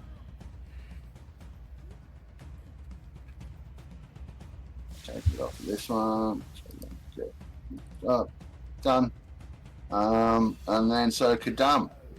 Start your turn. Constitution saving throw, please. Here comes a Constitution saving throw. Mm-hmm. Oh wait, are you already poisoned? I am already poisoned, I'm pretty sure. Yes, Okay, he is. So, yeah. So now that you've passed the save, you're immune to this aura for 24 hours. So you're still poisoned, but you can't be affected by the can't regain hit points. Oh no, you're not poisoned anymore. You won't be poisoned at the end of this turn, right? Because on a failed save, the original failed save, you're poisoned and can't regain hit points until the end of your next turn, which is now. So at the end of this turn, you'll lose the poison condition and you'll be able to regain hit points again from that point on. And now that you've passed the save, you won't suffer from it again. So, so only one turn left with disadvantage on your rolls. Excellent. So let's start with a little zap. Yep. And Kadam is gonna say, "The power of Cord compels you," as the lightning strikes this one here. All right, because you attacked with such a lame pun, this guy's going to get advantage on his saving throw. What lame pun? That was a lame pun. Yeah, what lame pun. I was referencing The Exorcist. I know, it was lame. Yeah, but he got a 16, which I think is just a pass, right? And that wasn't the advantage; that was just the initial roll. Because it needs an 18. All right, okay, well he fails. Excellent. 1d6. I should give him a +2, just to be a bastard. 6. Oh, yeah, I really should. Especially considering that electrifies him to the point where whatever was holding him together loses cohesion and he just falls down into a sloughing heap on the ground. Then both heads look at this little fella here Mhm. and say, "You're next." And here comes. But it's like an echo. I did both at once, and it didn't work. Okay, so we have the great and mighty Cord's Grace hammer, Mhm. which is rolling at reckless, but Well, roll again and see if you can avoid that. I'm at disadvantage for the point. Oh, you are too. Oh no. Well, that's a shame for you. As this zombie takes advantage of the opening and lashes out at you with its claws. And you went reckless, so Indeed. that'll be an advantage. No shit. Okay, would you like to take a reaction to try again? Because it just rolled 2 nat 1s on an advantaged attack roll. No. I'm going to use Yeah. my action, and I can't use that recklessly, so that's going to be at a disadvantage. Sure. You Just actually roll can. again. It's still your turn. Oh yeah, it is still your turn, so you can take the first one, which would be 11, which is enough. 10 would have been enough anyways. And yeah, so yes, you hit. Okay. So that just turns your. This was your first attempt to attack it, right? Yep. So cool. So You got it's one more attack after this. You And do that was much damage. 12 bludgeoning damage, Yep. and let's give him a little d6 extra thunder with that. Plus rage. So Plus 15. rage, yes. Yeah, 17. Nice. Done. Still standing. So go ahead and have your last attack. Raging again, so that it's a flat roll. No recklessing, you mean? Yeah. That's the one. Once you go reckless, you've gone reckless, so you are Oh. reckless for your turn. Alright? And then, I thought you had to declare it every time. no. Alrighty. No reckless is declared if you're using it I'm and just- it's on, you know? Going to assume 23 is good. Yeah. And 14 damage, no problem. Is it enough? Oh, wait. With the extra? Yeah. Including barbarian damage, the rage damage. Yeah, I'm gonna say his head explodes with a thunderous pop, and Cord is pleased. Yahsob, I do believe we've run out of zombies. Yeah, I think there's more that way. Okay. And I think there's going to be some movement difficulty here in climbing over the zombie horde. Yeah, I'm just gonna say difficult terrain to pass through dead things. Yeah, so 15 foot of difficult terrain. So Yeah. that 15 foot is 30 foot essentially. So I'm there with 10 foot left. Mhm. And I can get to there. And that's about it. That's all No. fun I can have. Blamo. Alright, well in that case, it's the Giant's turn. And let me see. Checking these cool things. His cool thing is the zombie impaled on the mammoth tusk next to him Yeah. and is getting ready to chuck at something. Yeah, I know. I'm just seeing if he can do it in like an extra cool way or not, but it's just the one. Okay, so I'm going to treat this like his standard attack with a rock. So he just literally just like pulls the rest of the remains of this zombie off the end of this thing's tusk. What's the range on it? Oh, pretty good. Yep. I think he can even not have to move. Sick. So you know that help action you were given before, Ralph? Yep. I thought so I think the giant might take advantage of that if you don't mind. I don't, and this is hilarious because Romar's like, kill that one, and then his body's about to fly right over his head. Right.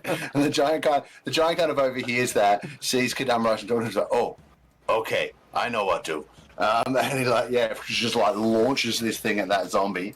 So that's going to be a 27 to hit. It was one off being a crit. Wow. So yeah. That Okay, it misses by actually one. says he can throw a grappled creature, medium or smaller, up to 30 feet. But now that this thing's dead, it's just an object, so he can throw it like a rock. So he would have been able to do this anyway. That's real cool. Nice. Yeah. All right, so that's going to be, what was that damage? That much. Yeah. So he just throws one zombie into the other, and they both kind of just explode into a fine black and purple mist. And are now both quite dead. So that will be that, and then what's its movement? Let's see if we can get out of there a little bit. That much. So yeah, it can. It'll then oops, not everything, just him. I must have This something good little at some grappled point. symbol, it always looks like a hand pulling hair to me. Yeah. Yeah. And then so it's gonna stomp its way across all the dead bodies and stand next to Yahsob with its great club in hand and just look down and like, I think that worked. What do you think, friend? And then it will be the mammoth's turn. Oh, okay. Oh yeah, you can go ahead. I think you do good enough. You definitely punch well. Good enough, hey. We shall see. Alright, this will be toe for the mammoth. Go for the trampling charge. Yahsob, don't stir the giant. The giant gets offended because he thinks that you're blaming him for the broken well back at camp.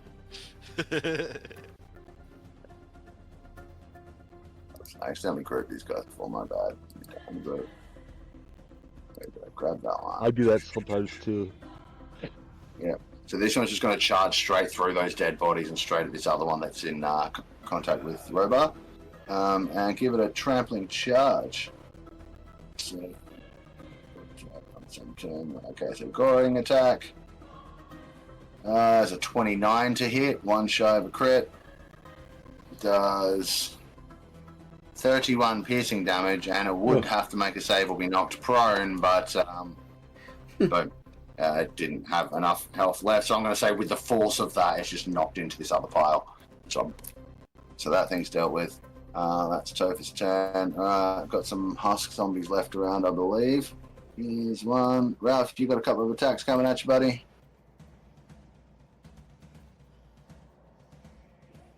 24 and 19, so I believe they're both hits. Right.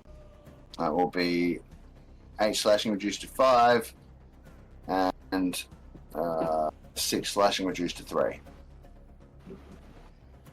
Noted. Done and done with that one. I think that's the last husk zombie left. Let me just check. Yep, the rest of them are all dead.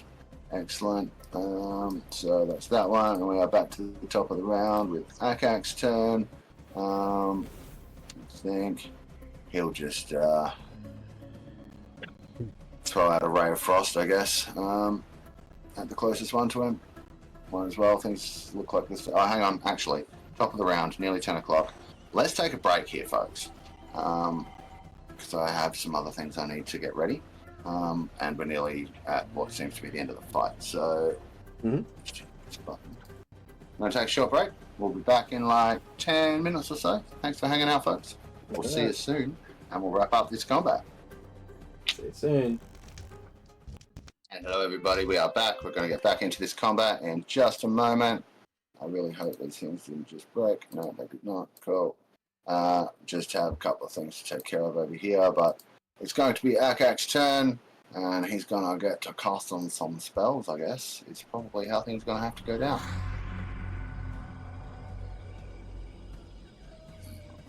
Gosh, yeah. Just getting some things ready. Alright, we are pretty much good to go here. So Akak is there. I think he's just going to throw some frosty goodness. And one of the remaining guys, I think, is going to do a Ray of Frost, so let's have him do that. Spell slots and all, just open him up. Let's see, Ray of Frost, where are you? Here we go, Ray of Frost. Plus 8 to hit. Lots. 3d8 cold damage. Roll. 8 cold damage, and I think this thing can't move as fast now. It's like 10 feet movement speed reduced. You can only move fucking 10 feet. Okay, 8 cold damage to this guy. And then he will then make his way up to here. And kind of keep it's about 30 and 25, I think. Over here, get himself in that position so we can maybe do something cool if he needs to, and otherwise he's going to wait around. Now, at initiative 20, so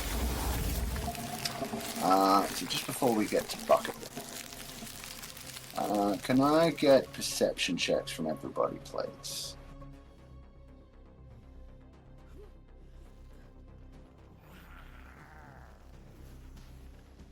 Does this include smell? Sure. Okay. Rolling with advantage. Why not? 2 10s anyway, so it's 18 no matter what. Yep.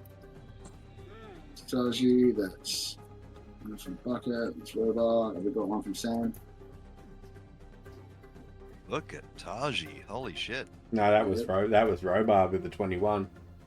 Ah, that was Robot. Which was funny because Robar's only got a +5, Taji's got a +10. Go fig. Hilarious.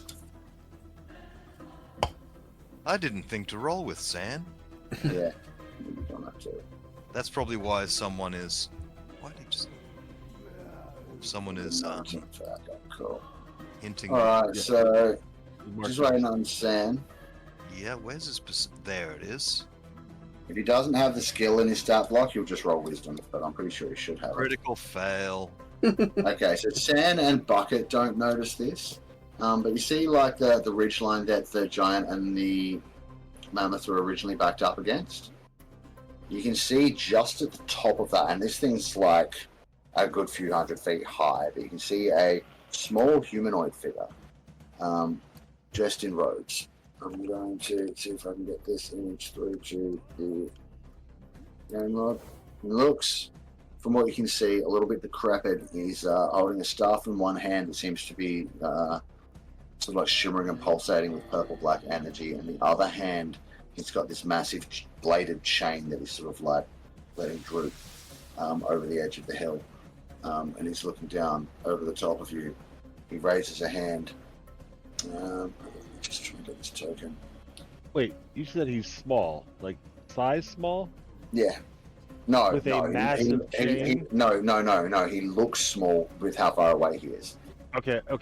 Yeah, I'm looking at like a gnome with an anchor, right? No, he's regular humanoid size. Regular humanoid size. Yeah. All good. Yeah, what was the thing I was doing? Getting the picture. I was just thinking, this is just so cool. We're gonna be fighting a gnome necromancer or gnome, A necromancer. No, that doesn't work. gnome lick, or whatever, lich. It's not letting me. There it is. Yeah, it's up there. I see it. You can see it. There we go. I don't know how that happened. I literally have no idea how I did that. I don't know how that happened. Okay, awesome. So that's what you see standing at the top of the hill, and it's sort of Freaking AI. yeah, it's Oh, sorry. Continue. it shoves its staff into the ground, and you can see it pulse with a flare of light, raises that left hand, and just kind of snaps its fingers. And with that, why can't I zoom back out? Everything's back alive again and we're fucked. Well, not quite, but in some of the places, like say where the zombie clots are, And the trying to unhide some things. And the ogre zombie, as well as a few smaller things around the ways. It seems like the shadowy essence of whatever was controlling them. Remember what I was talking about, how stuff was seeping into the ground? Mm-hmm. Yep. You see some of that beginning to rise again So from the ground to start to take semi-corporeal form. How high up is this guy? An indeterminate number of feet. Anyways, Over 100. anyways, when he's done with that, these creatures rise from the corpses or the ooze piles. So these shadowy, inky, purple, black kind of strange embodiments of horror and fear. He grabs his staff again, flourishes it, and vanishes into thin air. And these guys are now going to join the combat. I know what you were trying to do, Jason. Sorry, but no. I just wanted to fireball him. I mean, you can certainly try. No, it's alright. On your turn, you can throw a fireball in that direction. But no, I would certainly allow you to try and do something like that if you really wanted the consequences.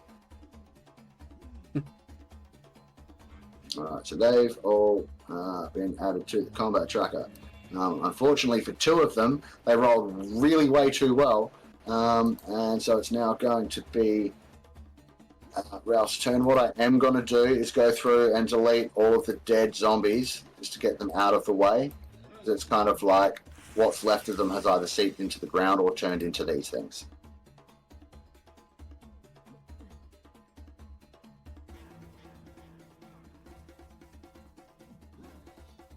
Those ones first.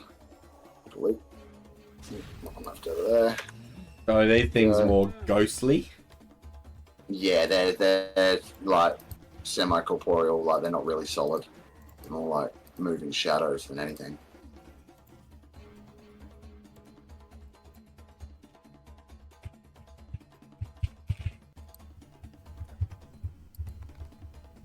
Okay. Oh, clear. Let me check the combat tracker. Yep, there we go. Okay, so it's Bucket's turn. Let me just check and make sure these guys don't have any stupid auras or anything.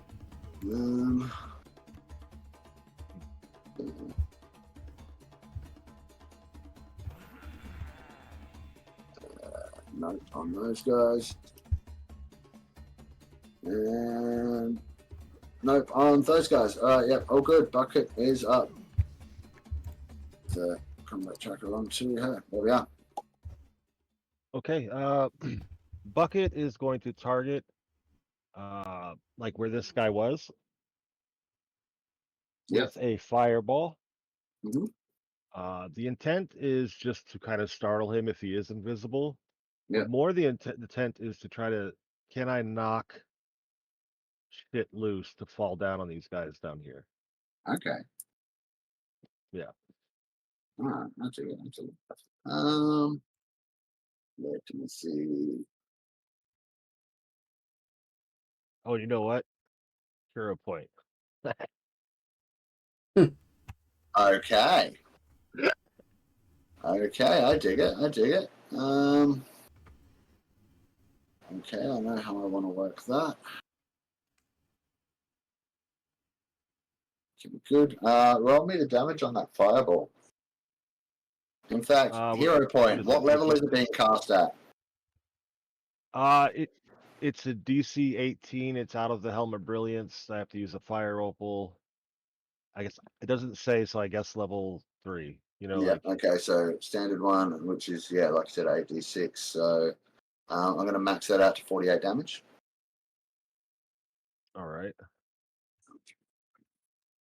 Let me delete this fire opal before I forget. Yeah. Down to 15.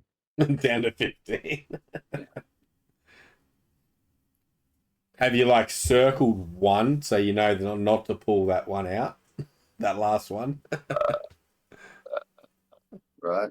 Right. So that's kind of interesting. So the mage reappears in the spot that he was standing, cursing a little bit and brushing a couple of singy flames off of his robes. That hits him, but also the ledge around him. It seems something might be protecting the space where he's standing, but the ledge around him does kind of crumble, slide down the hill, and you get a landslide effect that's gonna maybe do something to these guys. So let's have a look. See. That was so awesome. I thought you were gonna say like it crumbles and he falls down with it. No. I'm like, that was not what I intended, but No, awesome. no. But do roll me 3d6. There you go. 6 and 2 ones. Or Okay, 8. so 8 damage. Yeah. All right. So one of the little guys is unable to sort of like move out of the way, and even though they are corporeal, like they're not completely immune to physical damage. So it's going to take the total was 8. It's going to take 4. It is resisting. The others managed to just like sort of move up out of the way and again, that whole area is now going to be difficult terrain, but it does fall short of hurting any of your friends. Beautiful. Yep. Thank you. That's bucket. No problem. Let me just draw like Doesn't Bucket get whole 2 area. attacks? But that counts as casting, right? Yeah, that was casting a Or spell. using an object. Yeah, so it's an action to do that. So yeah, excellent. That's Bucket. It will now be one of these guys' turns. I don't know they've ever encountered anything like this before. Let me give them a. What's fear usually roll on charisma or wisdom? Charisma. Wisdom. I don't know. Well, you could roll it as I wanna anything. say Like you could roll it as a strength save, I suppose, if they're like. Yeah, no. So this one is Strength of actually going to spend a turn doing nothing, and is frightened of all of these shadowy creatures. Okay, the fear spell is wisdom saving throw. Okay, cool, thanks. I rolled wisdom, so that's perfect. I've got a 6. So, let's see. That's that one. It's Sand's turn. I'm not going to make Sand roll the same thing. He's an intelligent creature. These guys are. So, just having a freak at the moment. Sand is up. What would you like to do? And okay, here cometh the sand. So, he is quite surprised by all this goings on, but much like myself, because he's working through my eyes, he's having trouble finding the main guy on the map. Where's he? Very, very far away on the top of a hill, but close enough that Sand can hit him with a longbow. Minions So- on. Oh, Yeah, I said he was hundreds of feet away. I didn't say how many. I was trying to have him leave the combat in like a reasonable manner, but I like that you guys did take the initiative and try and fireball him. And initially it was like I was going to have him be teleported away, but I thought no, that's too easy. Okay. But also, if you want to pick a fight with this guy, that's fine with me. Like, It seems I've got a backup character. I was just about to say, I hope you have your backup ready for next week because, like, Do it. yeah. Okay. I believe in you, Sam. Okay, Sam's gonna do it. He's just had some encouragement and he's rolling with it. That's So, alright. Go for your life. he's gonna go sharpshooter. No problem. So it's this roll -5. So 20 dirty 20. 30-20. That is going to hit. Here we go. That's the This explosive plus arrow, 10. 18 damage. Yep, no problem. This arrow strikes the caster, and he focuses his gaze on Sam and smiles a little bit. Not that you'd be able to make that out at this distance, but you can just see his head kind of tilt, and his head seems to swing towards Sam when that happens. Would you like to take another attack? Stan smiles back. How he perceives enough to smile back. Well, I was actually considering giving him the goggles of eagle sight, whatever they are, the eagle eye goggles. So let's say he can make out that detail. That's just yeah. I might make it a natural ability he's got. Instead of an item. So yeah, he can. You've got 21 minus 5 is 16. Not as good. The wizard waves its staff, and a barrier of shimmering energy deflects the missile. And this is when common sense suddenly takes over, and he's going to fly away into these hills and actually lower a bit, go down to 15 feet if he may. Sure, no problem. Just make the adjustment on the token. Done that already. Excellent. And that's him. So I guess it's up to Ralph Witherspoon. Oh my God, no, it is not. Oh. It's up to Ralph Wheatfury. right. Yeah. Okay. Yep, Ralph. I'm going to dismount. Okay. That's 5 feet. So 10, 15, 20, 25, 30. And I'm gonna, command this giant, throw me to him. Okay. I'm just gonna hold my action to attack and hopefully not hit the shimmering wall and smear down the side. Sure. As you leave the larger creatures at range, it's going to critically hit you with a claw. Okay. Dealing 24 slashing damage, already reduced, and I need a wisdom saving throw, please.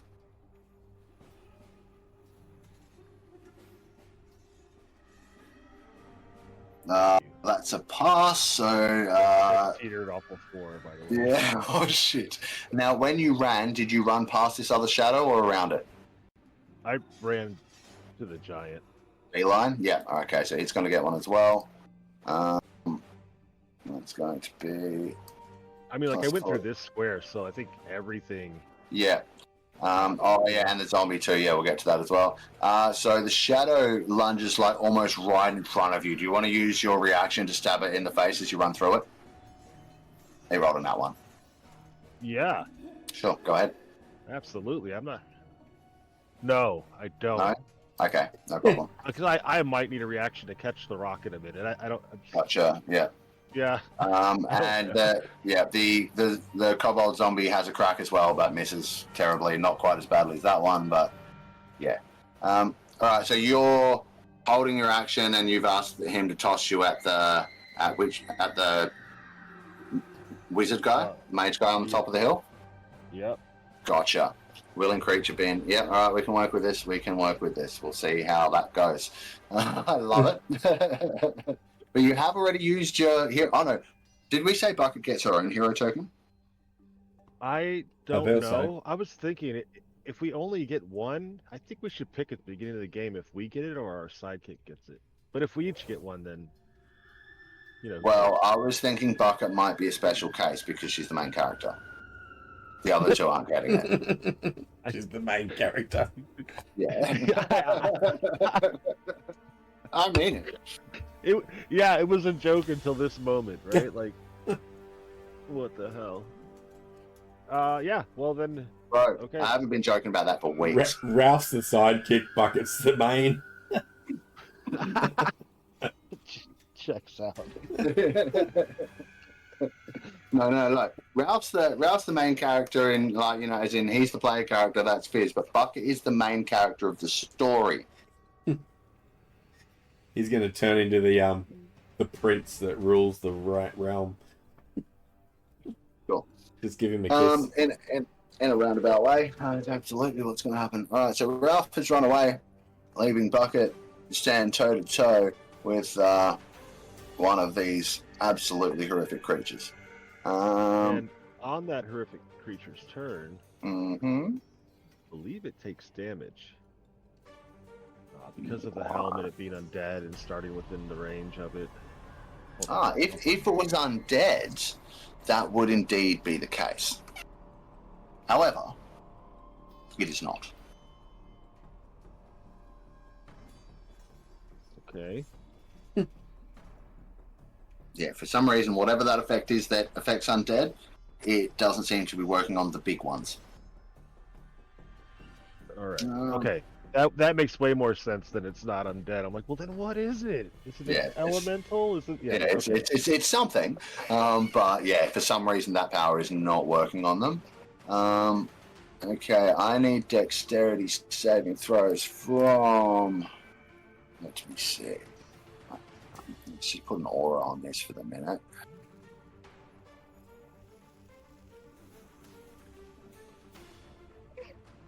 Anything within that circle. Oh, Oh no. Yep. So let me get my creatures because it's my creatures as well. I'll What's the grab. DC? DC is 16. I'll grab Robar and do him because he's NPC token. I can grab him in the group rollers. I'll do bucket as well if you like. Yeah, absolutely. Done. Alright, so group tokens. No, not group tokens. Ungroup tokens. Ungroup tokens! It doesn't let you do it when they're in a group. Sorry, I've just like fucking grouped all of them accidentally. Alright, I'll move to quick rolls. So it will be. so Robar gets advantage on his dex saves, is that right? Or is it just? No, he has evasion, so if he passes, he takes no damage. Okay, yeah. Unless there's something else that says he. Oh, that was a shit damage roll too. Here's a question: if it's deck, do I see it coming? Yes. Yes, I'll just grab it in a moment. Okay. Yeah. So basically, what this thing does is like it just sort of like opens its robe like a bit parts, I guess, and just like the shadowy nature that makes up its form starts to lash out in like whipping tendrils in a 60-foot radius around it.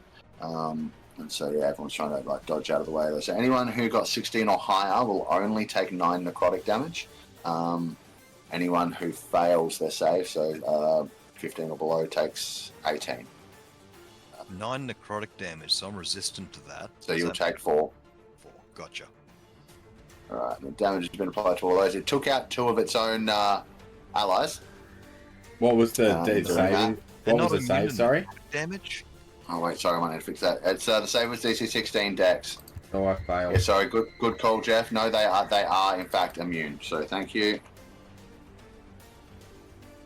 That was a good call. So you see that this has no effect on those guys. The Kobold Zombie, however, I need to check. It might only be resistant. No, it's not resistant or immune, so it definitely dies.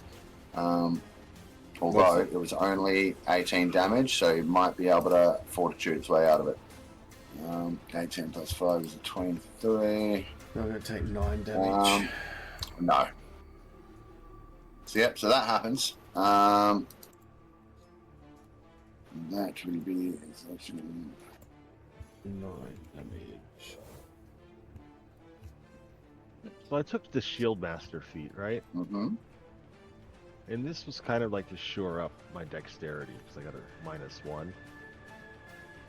And nowhere in it, never mind.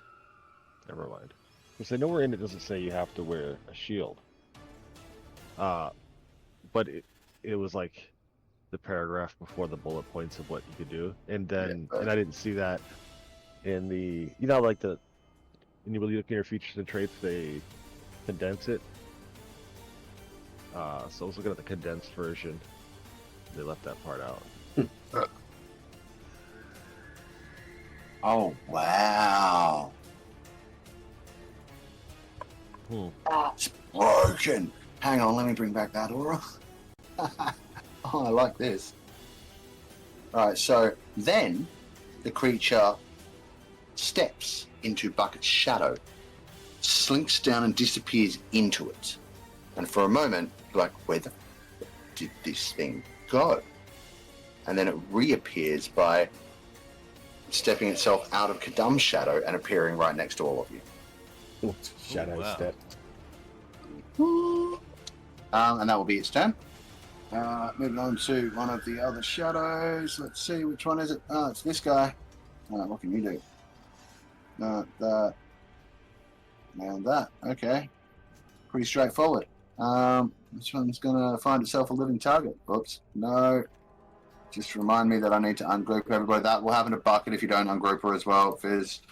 So you try and move on. Actually, I'll just get Bucket now. I don't have her grouped. Oh, she's not grouped. I accidentally grouped a bunch of the tokens when I was Quick rolls. Yeah, but it seems to have gone away on all of them now. So okay, cool. Moving this one down to here. Did you go reckless on your last turn, or did you not attack? Kadam. You're not there. I think he did go reckless. Okay, thank you. He's getting attacked with advantage. But he is there, like on the stream. Yeah, he might be muted. Oh, his picture's up. Kadam's there. Yeah, he's got a picture up. Alright, so he just got crit by a shadow. Ooh. Yep, this is really bad. Who did? Kadam? Uh-huh. So that's that much. Oh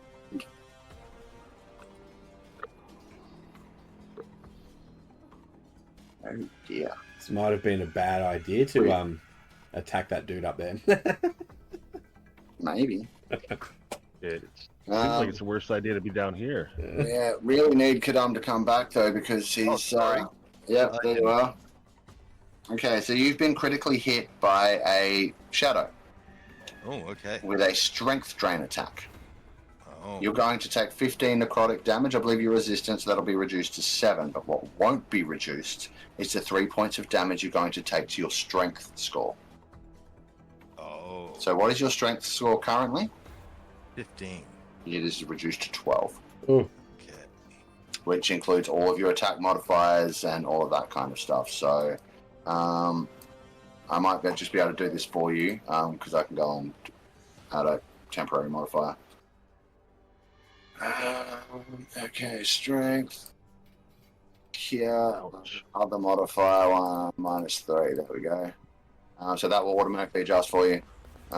That's done. That is that creature's turn, and it is now the mage on the top of the hill's turn. Let's see what's it gonna do to fuck you guys up. What's that?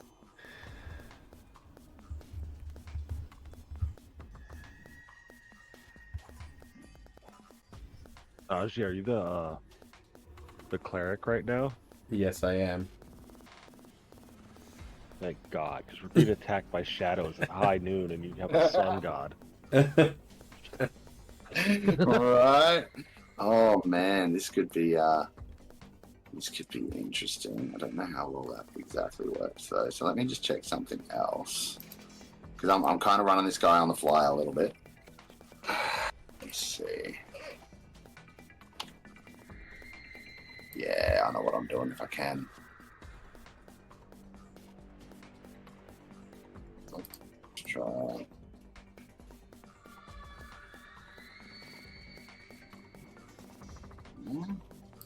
Low level, not surely not. There it is. I think. What are you guys gonna roll up? Yeah, like do be thinking that way. Just saying. Yeah, this is bad. This is really bad. How are you going to incorporate a new whole group into this camp? It'll have to be a I'll whole figure it out. Okay. Oh dear. We all come back as ice kobolds. The patrol that was coming after us. Oh man. Skladum Yahsob. No. Okay, let's see.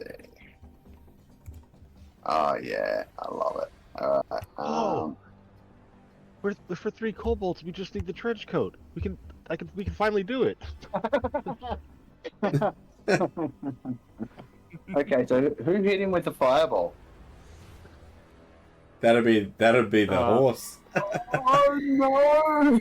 Oh wow. Oh no! Bucket's No, gonna kick no. the bucket. No, he's got To plot be armor. fair, it was Jason's idea.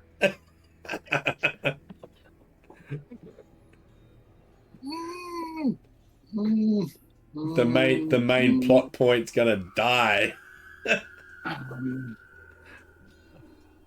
See, And I can't 'cause protect her because I'm not on her. I think, actually, no. Look, to be fair, this isn't going to work. If I do that way, I would be majorly cheating to actually do it like that. So let's not. Let's instead. Sorry, guys. I've never used a spellcaster that's this powerful before.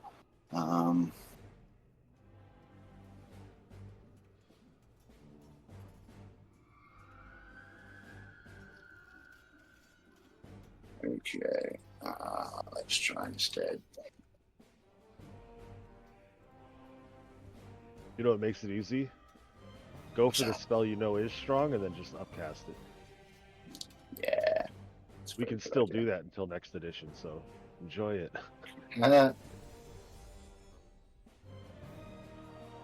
Okay. So you know how this is all taking a while? Yeah, I think you skipped his turn actually. No, he's in fact, what you might have noticed was like a slight shimmer in his shaft that kind of seemed to glitch for a moment. But he's cast Time Stop Oh, for a and has rolled the maximum possible amount, being 5 turns. deal. That is a 9th level spell, however. Does that mean time stops for him up there? No, time stops out for of range, right? everybody. Yeah. No, Do it. no, you are not. No. I'm just Do fucking with you. Do I hear him casting? You want to cast Counterspell? Yeah. You certainly may. I will cast Counterspell.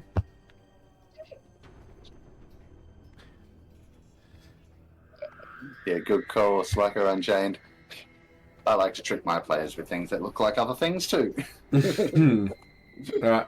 I'm casting it at the highest level my caster can. 6th level Counterspell. 6th level. Okay, so tell me again how Counterspell works against spells that are higher than the level you cast it at. I'll chuck that in the game log. Equals a 10 plus the spell's level on a success. So I have to roll a 19. Well, the counterspell. Okay, yeah, no, Oh, cool. So you have to roll... 16. No, you have to roll 19. Yeah. Read your spells, right? Yep. Yeah. No, it's All just yeah. upcasting it does is that if you manage to reach the level that this spell is being cast at, you don't have to roll. But you didn't. So you cast it at 7th level. It's a 9th level spell, so you still have to roll 19. Yeah.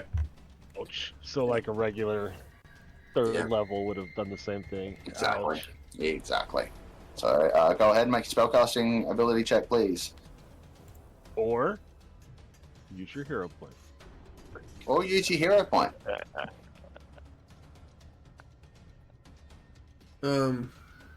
Keeping in mind that if he happens to have legendary anythings, that might be a problem for you. I'm not saying he does, but if he got does. this. There's You no can get way. a 19. No, I'm not going to use my hero point yet. I want to do that. Something else that did that. Sure. Alright. So, rolling 1d20. Is there any pluses or is it just the d20? Plus your spellcasting ability. So, what is Yeah. it? Don't matter. I rolled an 8. Uh, Which is a. Yeah, no, so that doesn't work. And time stop happens. So this thing gets 5 free turns before anything else gets to happen. There are some caveats to that. If one of the actions he uses during this period or any effects that he creates during the period affects a creature other than him or an object being worn or carried by someone else, the spell ends. In addition, if he moves to a place 1,000 feet away from the location where he cast it, the spell ends. So now I have 5 turns to set some things up and cast some spells and do some stuff. So let's say, I mean, mirror image is pretty. Oh, that one's cool too.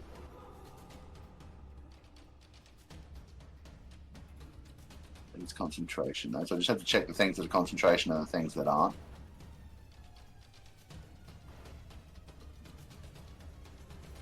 Some of them are giving me the mouse over highlights, and some of them are making me actually click them. Okay, that one's not good. Let's go left.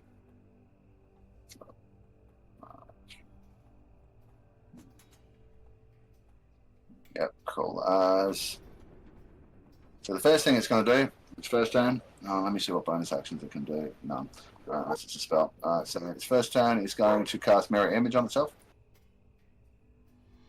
So it'll get its doubles. Let me see if that can be upcast. No, it can't. Alright, so mirror image, and then it's got 4 remaining.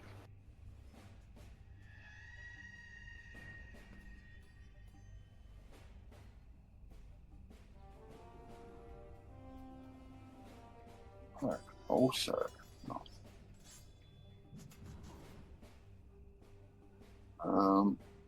Also fire shield. Just need to write these down.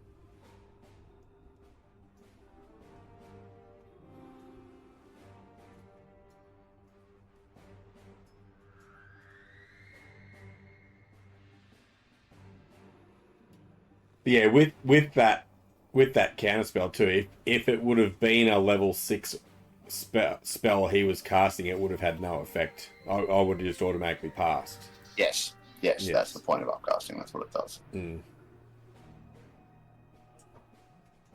Keep that up to sleeve. What is this doing?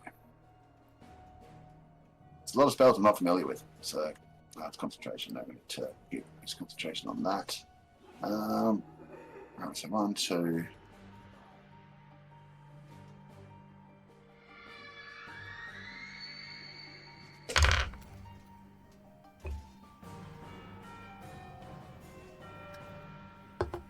Okay, then down to here.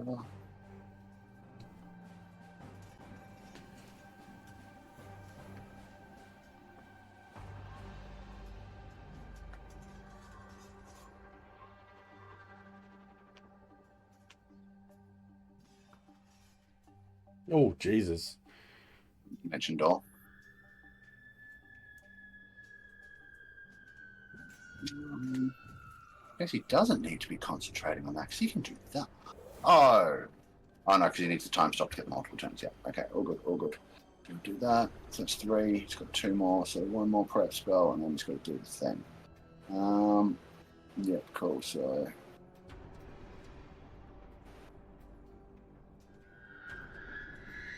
Okay, 10 foot aura. I might actually need to move him a little bit.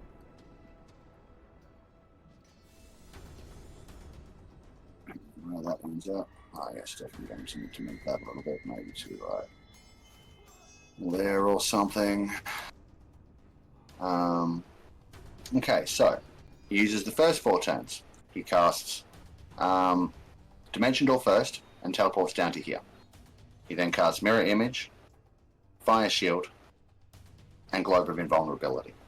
He's now concentrating on Globe of Invulnerability. So that bubble within that bubble around him, it's basically spells of 5th level or lower can't pass through it, or something like that. I can't remember exactly, but yeah, like he's got the shimmering globe of purple white energy around him. He's also pulsing with like this radiant fucking fire shield, and there are several copies of him. So let's go mirror,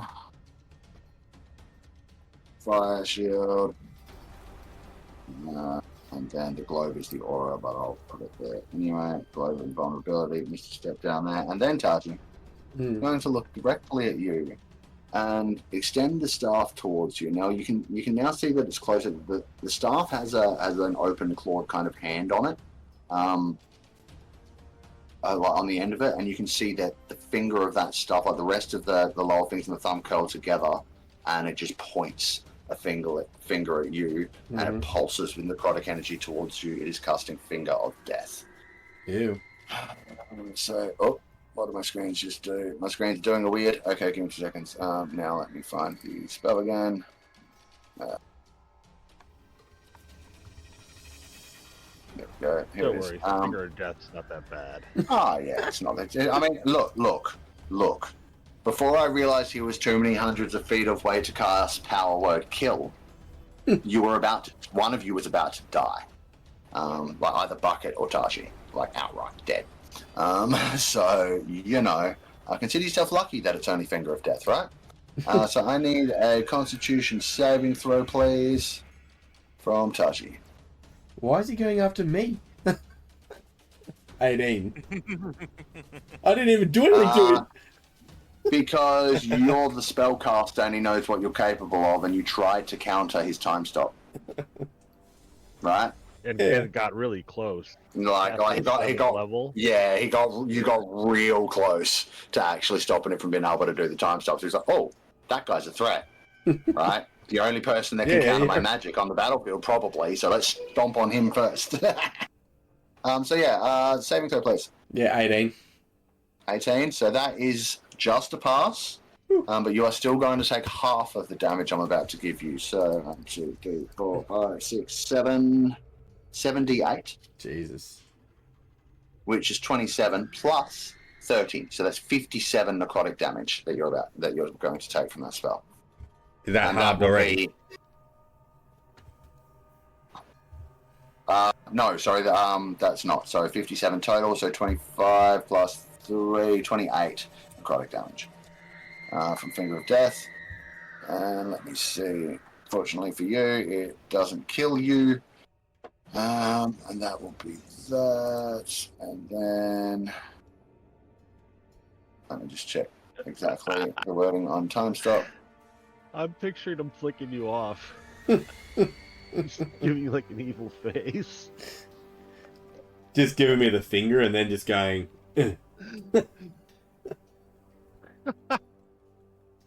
Oh my god, it's so good. And yeah, he then will just slowly back away down the hill, giving you the finger. 30 feet, so he's now out of sight of most of you. And I need you to make a... You seem to be concentrating on something. What are you concentrating on? Oh no, Sunbeam. I won't be concentrating anymore. That was on the No, I wouldn't have been anyway because it only lasted a minute. Well, it's only been 5 rounds since the start of the combat. No, but So, that was from my other one. It was the light. It was the fucking bloody light spell. Sunbeam. Yeah. Right? Yeah. So roll me concentration for Sunbeam.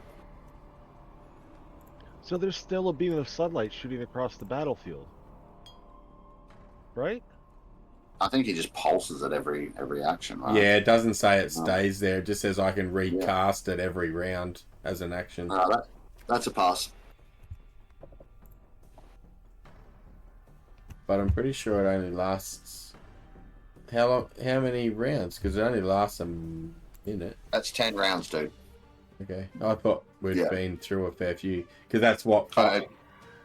So many creatures, man. But it stopped time, didn't it? So that... Oh, yeah. Right. No, stopping time. Yeah, no, you're right. Actually, yes, it's run out. Correct. Sorry, I forgot about that part. So yeah, let me just... that'll be... 1... No, hang on. I'll just fucking set it to 10. Does it stop time for us and it doesn't continue on? Or does all our stuff continue on? Actually, that's a good point. Yeah, it just says he gets free action. So no, you don't lose it. Time is still relatively normal to you. It's like it stopped time. It moved outside of time and was able to do so for you know, like Yeah. say 30 seconds of its own relative time, and then sort of pop back into the main time. So no, you still have it. Yeah. Maintain concentration. That's all good. So, and that was on the one that went after Ralph, right? Shadow Horror.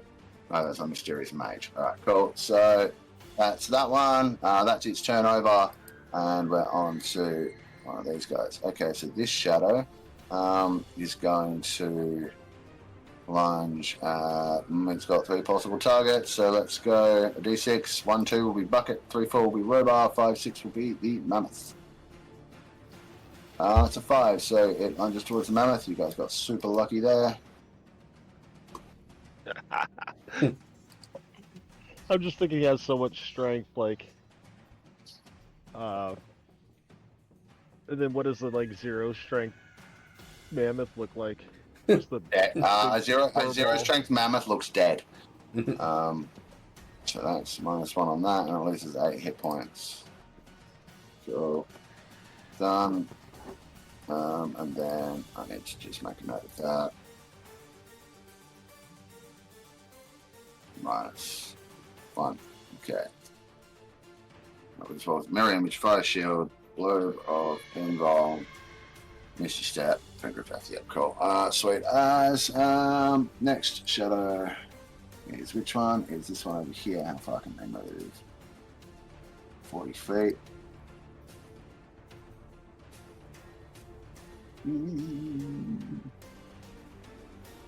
Taiji.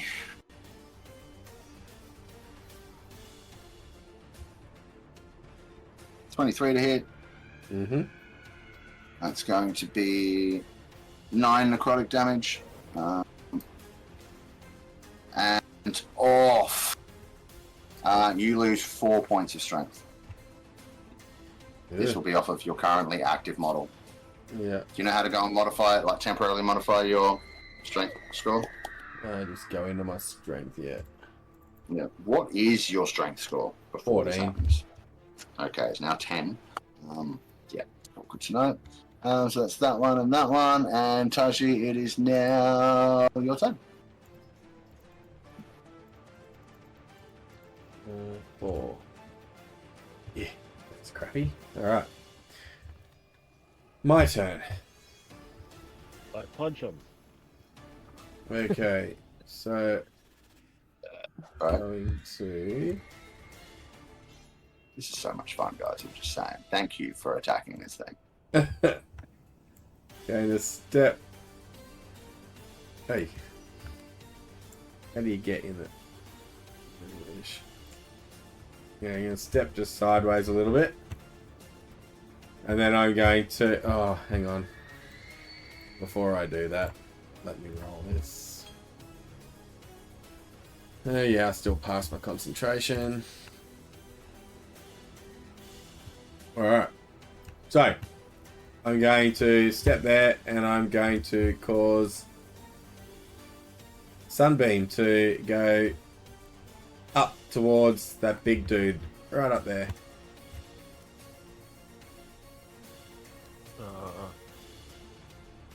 So up to this dude. Trying to hit these 3.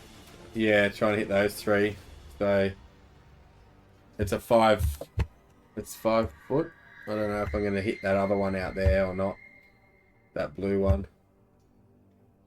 I don't think I'm going to be able to get him. Sorry, I was muted. I was trying to say you might be able to hit all 3, but you would have to move in. Probably have to move into such a way that you're going to provoke an AOP. I don't think I will be able to hit all 3. Not with a 5, just a 5 foot. Yeah. They're too far apart. Close. Yeah. All right. So these 2. Yeah. Not a problem. All right. Cool. And now we'll go to the line because I need to click tokens. So they need nice con 18 save. And they take that radiant damage. Is it save or suck? No, it's save or It's half. damage. Yeah. And blinded if they fail. Yep. Alright, just checking a couple of things. Alright, so yep. And okay. And then yep. Alright, so They are both vulnerable to radiant damage, so I'm going to up that damage to 66. They both And have then, disadvantage as well on their save. Oh no, undead or oozes, No. sorry. Yeah, so the undead will. Yeah. The other guy won't. So rolling, they both fail, applying damage. You vaporize the one in front of you. It like the wispy forms of this shadowy, inky stuff just like evaporates in the force of the sunbeam, and you strike the other one full force, and it screeches, and you can see parts of it starting to, the shadow starting to wisp away, and it takes like a whole bunch of damage. It did not like that at all. Nicely done. And then I will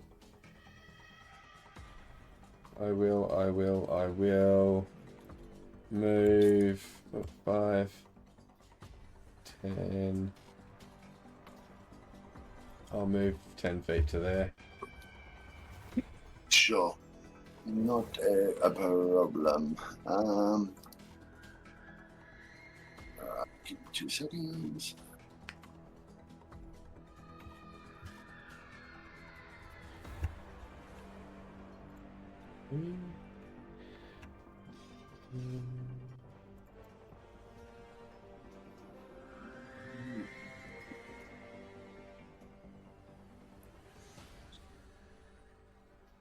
Why does it give me some of them on highlight and not others?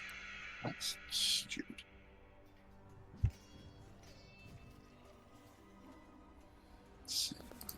Good. What's highlight? Oh, just when you mouse over spells in a stat block, it's supposed to come up with a pop-up. Yep. Yeah. What's the spell? I can look up real quick.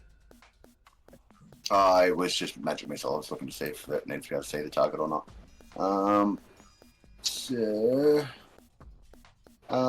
Hey Jeff, Yeah.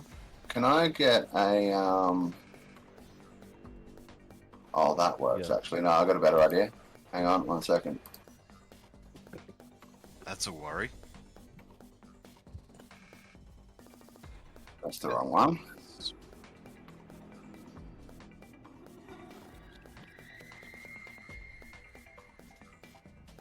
Wait. Let's check something. Sorry. I'm not used to such big spellcasters. I've never played anything with this many spellcasting levels before.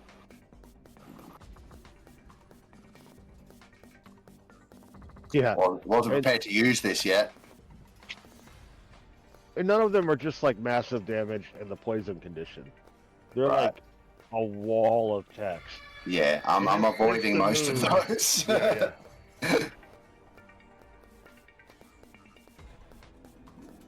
Oh dear. Yeah, it really, really, really is an idea.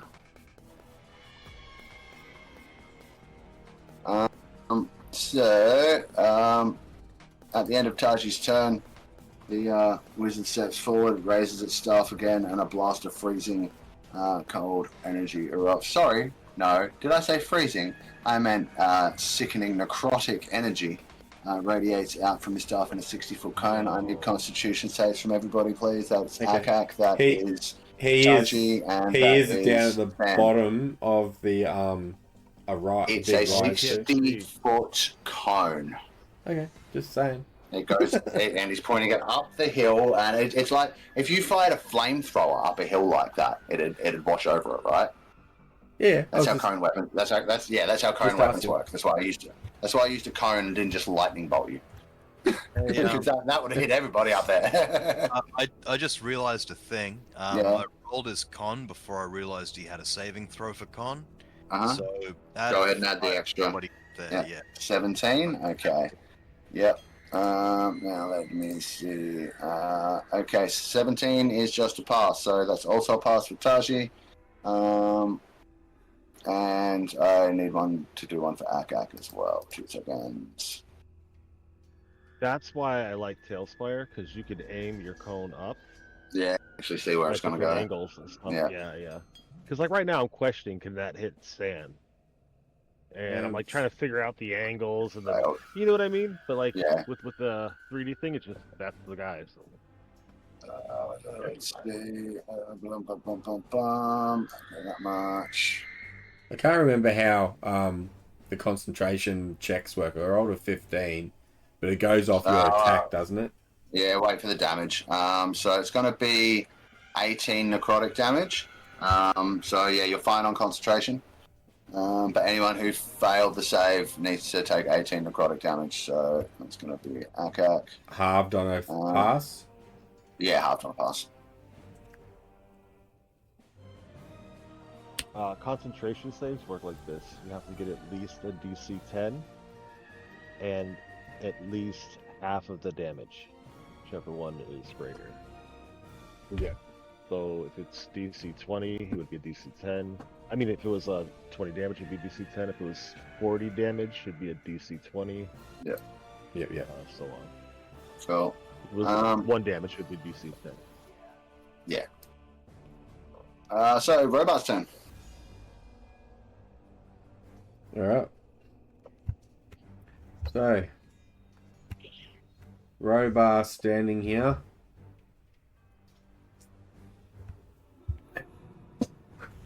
He's going to... I suppose he's just going to...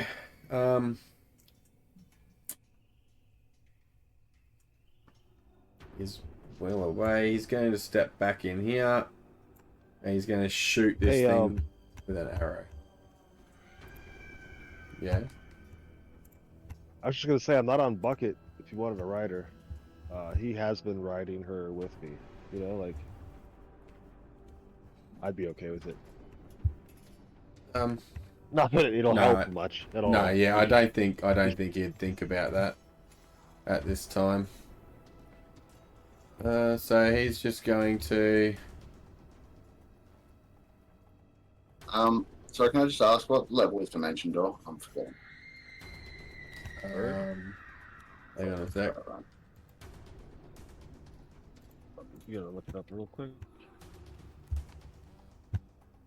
Dimension Door. 4th level. Oh. So wheat. Alright. So yeah, what's Yeah, Robot so up to? I'm going to shoot this thing in the face with my short bow. He might need to move up to the edge of No, like. I'm going to shoot here this so one. we can see it. This one. Oh, he's shooting that. Yeah. Yeah, Okay. that's right. No right near problem. me. Yeah, he's go for your life. 22. Thankful I gave him a magical bow that hits. And a 24. Yep, sure thing. Dissipates the shadow. No. Oh. Not 24 damage. 24 in the sorry. second hit. So it is... Yeah, how do you get 24 damage off one arrow? I got I don't know. I was just believing you. 19 damage off both those arrows. It's still enough between the two, like, and it's this thing dissipates, and you can see the shadowy forms of like dissipates. Some of it dissipates into the air, some of it gloops down into the snow and begins to seep into it again. And so that's done. Okay. And then I'm going to... No, I can't give the help action there. I'm going to yell out to Kadam. I'm like, attack this one! Oops, I'm not on my fucking Which select. one? Hang on. I wasn't on select, I was on ruler. Lol. Attack that big guy in front of you! As I give the help action. Okay. Gotcha. Thank you very much, sir. So how does that work with disadvantage and then 2 advantages? Does he get advantage back? Or is he still a flat roll? You can only have 1 of each. God damn it. Doesn't stack. So we're on flat rolls. Okay. You're still flat rolls. Yeah. So it's He not won't gonna have to go reckless to get his advantage to flatten it out, you know, Right. so he won't be at advantage to be hit himself, which is very good for him right now. However, it's not his turn. No. That's correct. It's this Shadow's turn. Man, so many targets. So many potential targets. 1, 2, 3. 3 in the front row. So let's go 1, 2 for the giant, 3, 4 for Akak, or 5, 6 for Taiji. What? And seeing who this other Shadow's going to go towards, and he rolled 6, so he's going to you. Oh, that shadow. Right. It had blue in the fucking combat tracker, but all I saw was the big one with blue. I'm like, how's he fucking... Only gets a 9 to hit you though, so that's all good. And then it's Kadam's turn. Okay. So here comes the Elephant Man. Yep. So tactics dictate that we should start with Yes, the big one. Did he say dick? I hope not. Okay, so we are going for this big fella here, and we're going to start with my lightning. So Dex 18. No problemo. It fails. Okay, so there's a nice easy D6 of damage there. 6 of them, actually. Nice. Okay. What kind of damage? Oh, sorry, my bad. It's lightning. It's not thunder, it's lightning. Done. Then we have... Oops. Oh, the bug on my foot. Okay. Then we have the Chord's Grace, which, as we've previously discussed, is at flat roll without me going reckless. And I've only gotten an 11 to hit, so that's... Yep. That misses, and that was only for the one attack. Yes, so I've still got another attack. Jason, I need you to check and see if you still get the extra damage for Robar on his next turn, whether or not Jeff hits, because I can't remember. Creature who receives the help also gains a 1d6 bonus to their d20 roll too. Oh, yeah, So- you can, okay, well, the second one needs to be at disadvantage unless you go reckless, because it only lasts for one attack. So that's going to miss. But the first one, you can add a d6 to the hit roll, and that might get you there. Okay, then let's do that.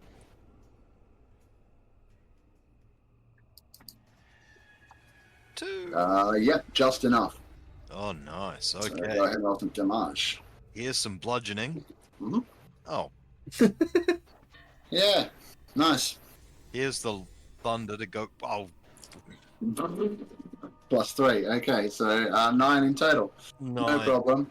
Wow. So you barely phase it as your hammer goes straight through it and does minuscule amounts of damage.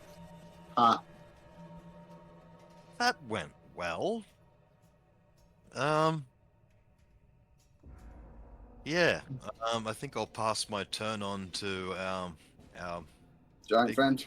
our Yeah, giant. sure thing. Oops, I accidentally clicked on. And I get the damage just by giving the helpful feature on the next attack that Robar makes. Okay, cool. So yeah, no problem.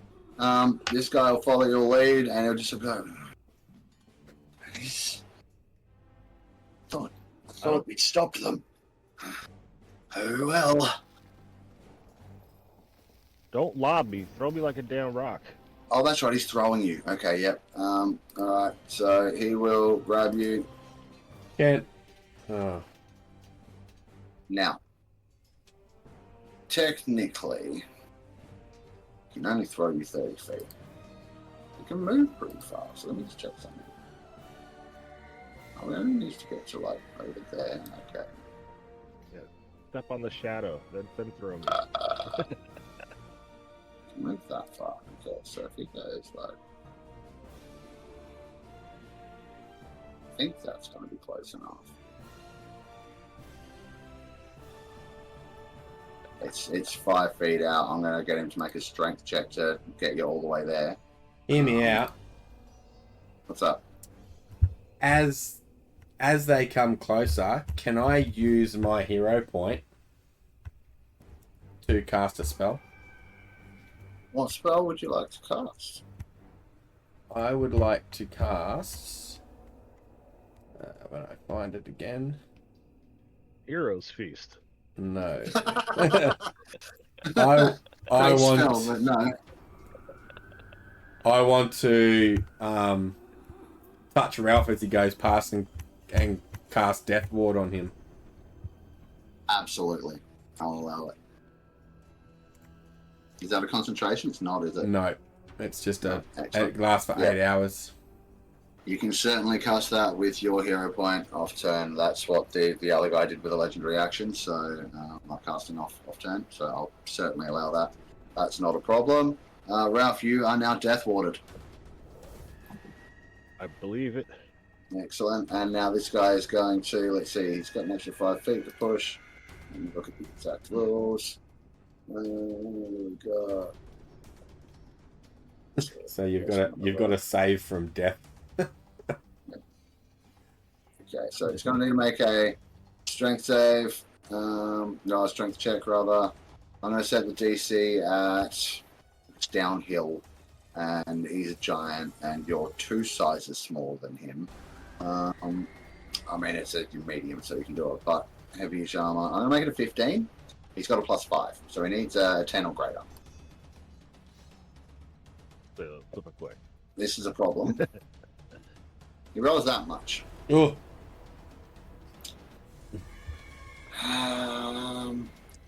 Let me see. This isn't even believable. You know, I know, right? I know. You know what? this isn't He's- like He's going to use real world his, physics or D&D fantasy believable. he's going to use his hero point to succeed. Thank you. You and the mage both take 21 bludgeoning damage. Yours will be reduced by 3. Yep. Okay. So 19.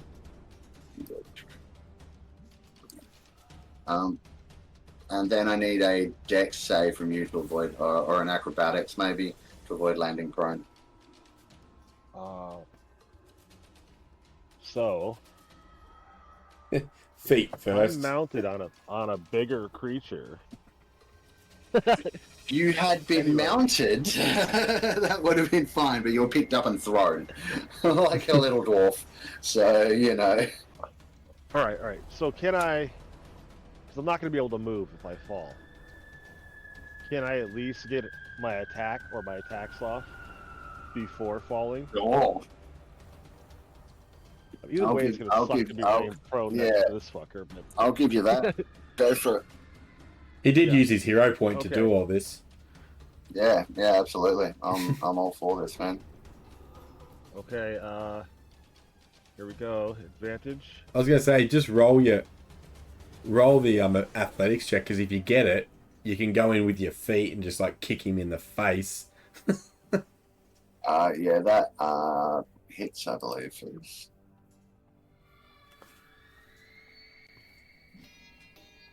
Yeah, that's a hit. Thing's got mage Uh, armor, doesn't it?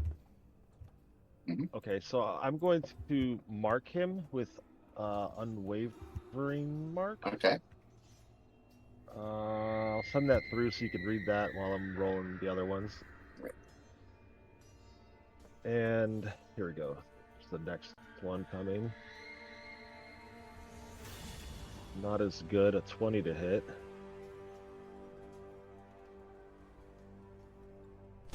And the last attack, even worse, an 18 to hit.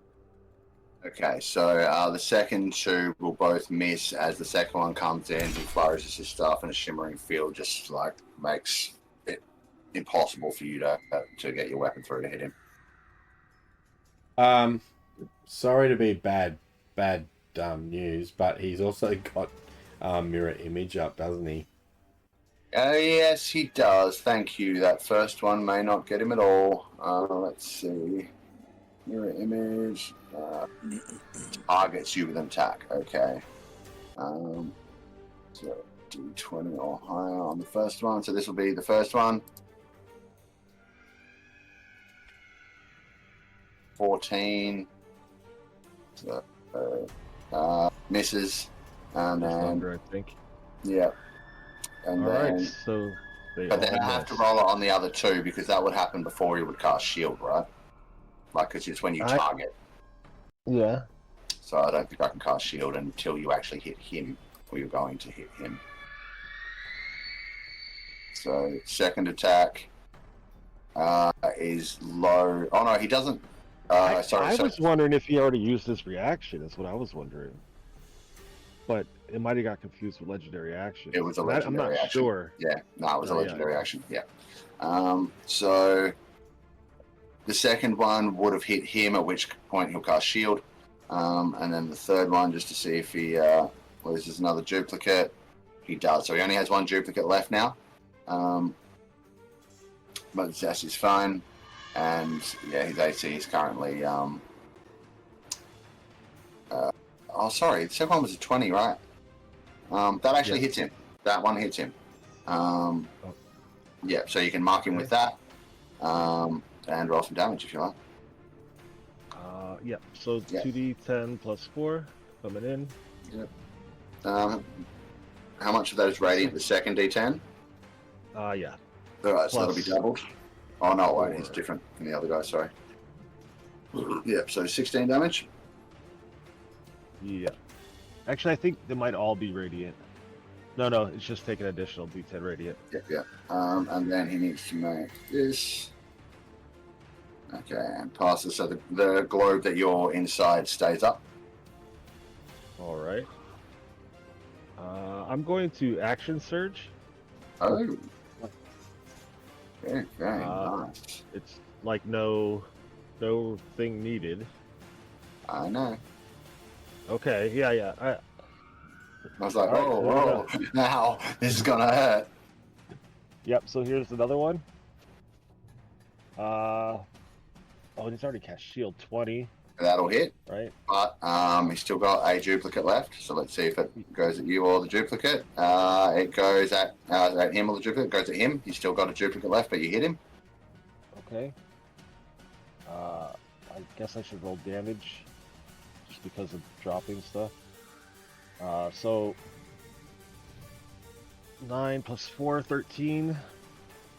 13, and then rolling a save.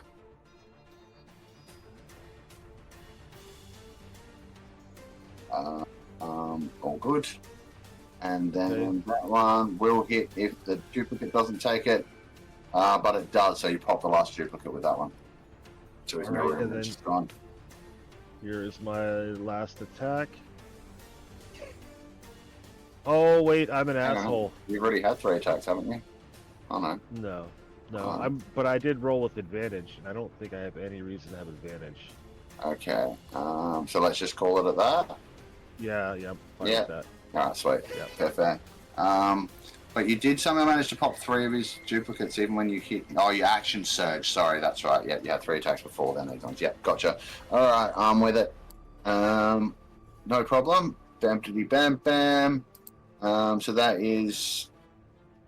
was your attacks from being thrown off turn. Oh, that's why. That's fine. And then I don't know that thing. All right, so then it'll be the other mammoth's turn. He's got things. I don't either. Honestly, but it says like no action, so like I don't know. Yeah. It's just normally if it's not a reaction, like you can't do it off turn, right? But I don't care. I'm all for it. That was epic. All right, this guy's going to try and gore one of these shadow things. He's going to hit it. He's going to do 26 damage, provided this thing isn't resistant to non-magical damage, which it is. So that'll instead be 13, which is not enough to kill it, sadly. And that'll be its turn, and we're back to the top of the round. Unfortunately for you guys, that doesn't mean Akak this time. This guy. He's kind of angry.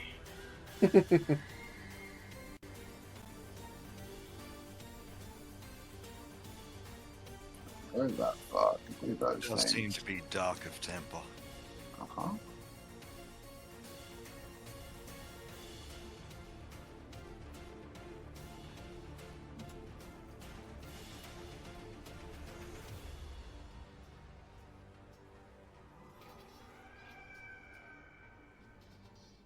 So it's going to surge forward to there, and then let's give it a little bit of a something over here. Let's go that and that.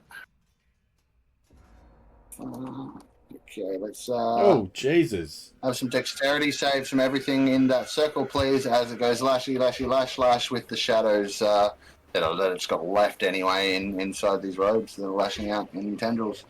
You want another deck save? I certainly do. Oh, nice. A crit. Oh, fucking Taiji fucking failed. So the DC is 16, so anyone who fails takes 28 necrotic damage, anyone who passes takes 14. And I need to do some monsters. Sorry, how much 14 did you say? Yes. I'm sorting Robar out. And Bucket's outside of it. Sandy's not. I'll get Sand as well. I can add them to the group rollers. Robar saved. Oh, he did? Okay. He got 22. Well, you can do Robar then and just apply half his damage. But I've got Sand. Yeah, he scored a 16, so I think that's. Oh, you already rolled for him? That's a fail. Alright, so let me remove him from there, and he takes 28 damage. Robar has evasion, so he should take no damage. Okay, Oh, yeah, yeah. cool. Robot takes nothing. Yeah, good call. Thanks, Fizz. Oh, yep. He is that much in his dex. I think I gave him half damage last time too. I forgot about that. What's a daisy? Oh well. Good. What? That didn't work right.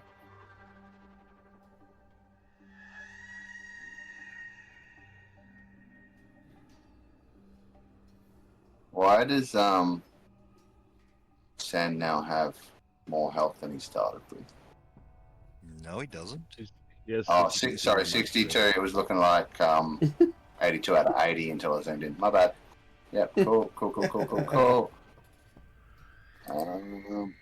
Alright, so that's done to those. Alright, your giant friend and his friends are not looking so good anymore. Stan is okay, and he took a little bit. Then, yeah, cool. That is that done. As long as one of us lives, I'll count this as a success. I That could be the mammoth. Oh dear. Right. Alright, so now it's Akak's turn and things are getting a little bit dire. So he might pull out something a little bit bigger. Let's see what we can do here.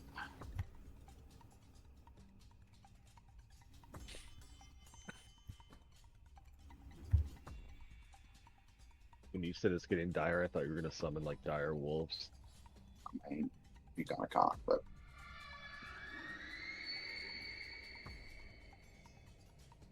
Dire dragons. I just learned that dire wolves were real things. Yeah, really? yeah, not anymore, but they were. Yeah. Yeah, I've never seen one. Yeah. oh my word. Yeah, I was actually quite surprised to find that too. And there are a couple of other dire animals that are actually real. I can't remember what.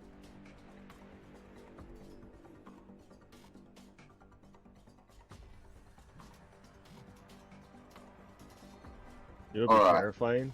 I'd like a dire chicken. And you're like the size of like the little bugs they pick in the grass.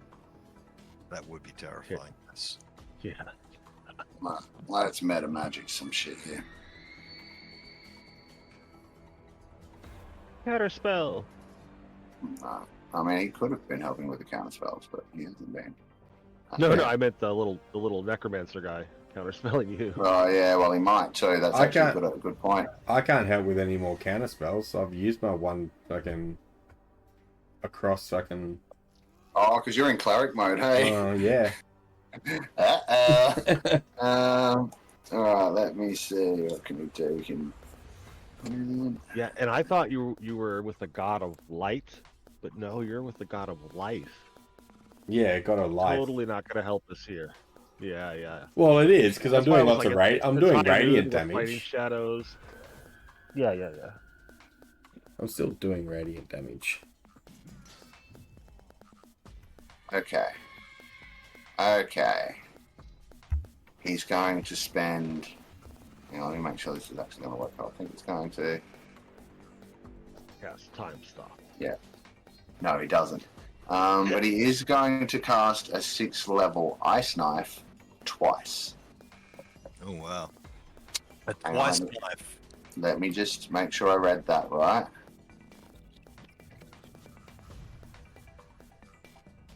Targeting all of. Yep, good. Okay, so he's going to target. See, best bet. You might cop a little bit of this. But he's going to target the 2 shadows over by you, the 2 big fuckers. Left one, then right one. 2 ice knives at 6th level.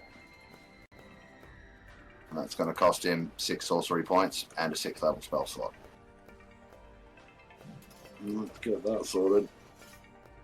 So the first one, 19, I'm pretty sure that hits, and then 13 also hits, so he gets both of the big guys. There's 1 piercing on the first and 9 on the second. Then we work out some cold damage.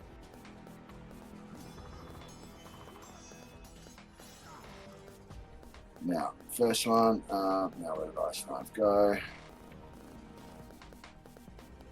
Off of, let's go and do this here.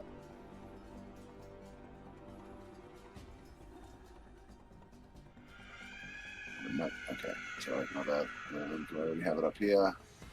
But, okay, I'm up.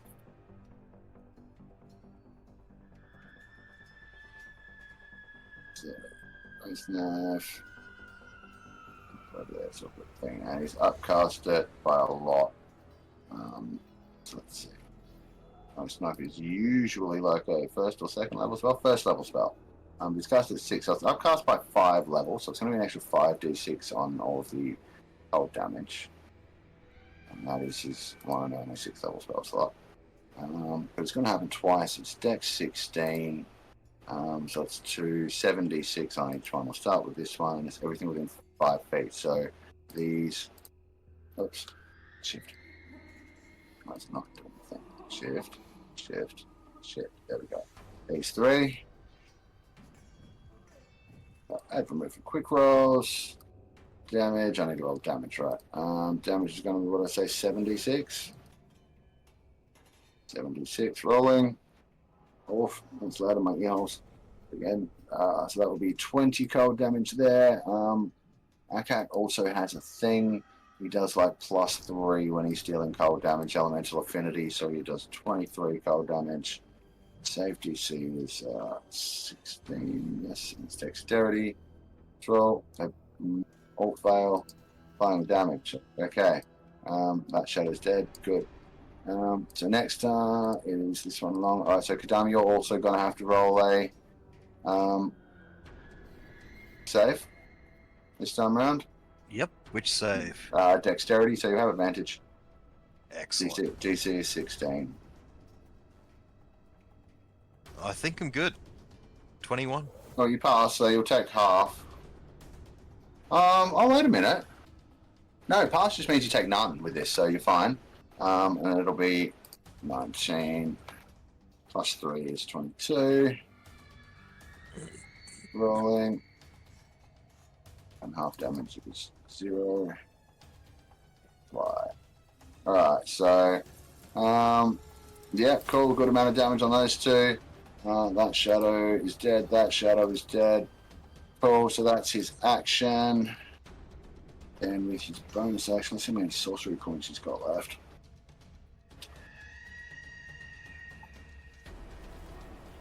He used 6 to do that, so he has 6. Leave. Bonus action. 30 points. So you can get a 4th level spell slot back. Let's look at the spells. Hasn't even used that many yet. He hasn't even used his 4th level spell slots yet, so he's not going to bother with that. Actually, you can convert the other way as well, which would theoretically... You can't go past. You can't convert anything past a level 6. I think your max is Okay. level 6. It says 5th.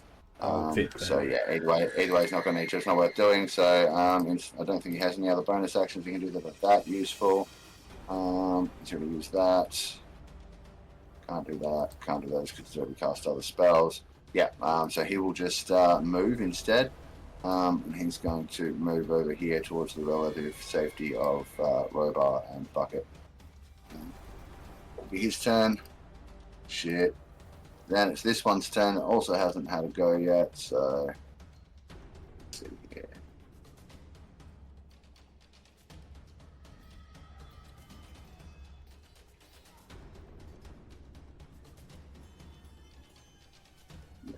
Alright,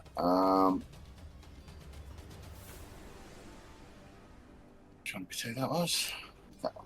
Okay. It's up there.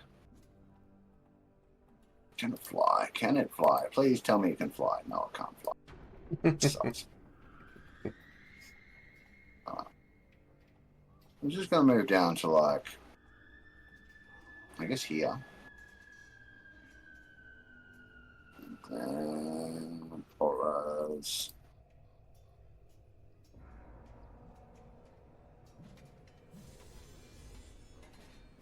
Dex saves, please. If you're inside that circle, it's going to include you this time, Ralph. Still, you're only half in it. It's good enough. I'll give you advantage because you're on the outer edge, though.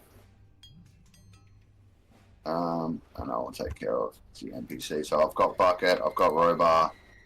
Actually, Robar's got evasion, so take care of yourself. Does Bucket doesn't have Bucket has evasion as well, doesn't she? She might. In fact, I think they all do. So look after your own NPCs for the minute. I'm going to get the others. Robar's good. Fucking Does not. She does not. She has Okay, it when I'm on her. Okay, right. Alright, well then I'll do Bucket for you if you like, unless you've already done it. No? No, go ahead. Take her. Yeah, right, Bucket's added. Robar's good. Taiji not. Does that hit San? Yes. Yep, here it comes. Okay, cool. You got that. Not good. 12. 12. Dang it. Alright, so this is gonna be I need to roll damage as well, my bad. That. So it's ouch. Oh, I might have been messing up before as well. There is no half damage on this one either. Okay. Dex save and then rolling. What? Oh, I didn't put the safeties in. So it's just a pass or fail, full or none. Yeah. So if you passed, it's 16. You take nothing. If you fail, you take 22. Necrotic. Orphed. Your new possible giant friend and he's made up one of his mammoth buddies are really not looking good right now. That's hurt them a lot. And so that'll be that creature's turn. Oh, wait a minute. Bonus action. It's going to do something else. It's going to step into Kadam's shadow. 63. Oh, sorry, I missed a thing. How much damage did San take? Did he pass or fail the save? He rolled a 12, so I did It's say. a fail, so he takes 22. Correct.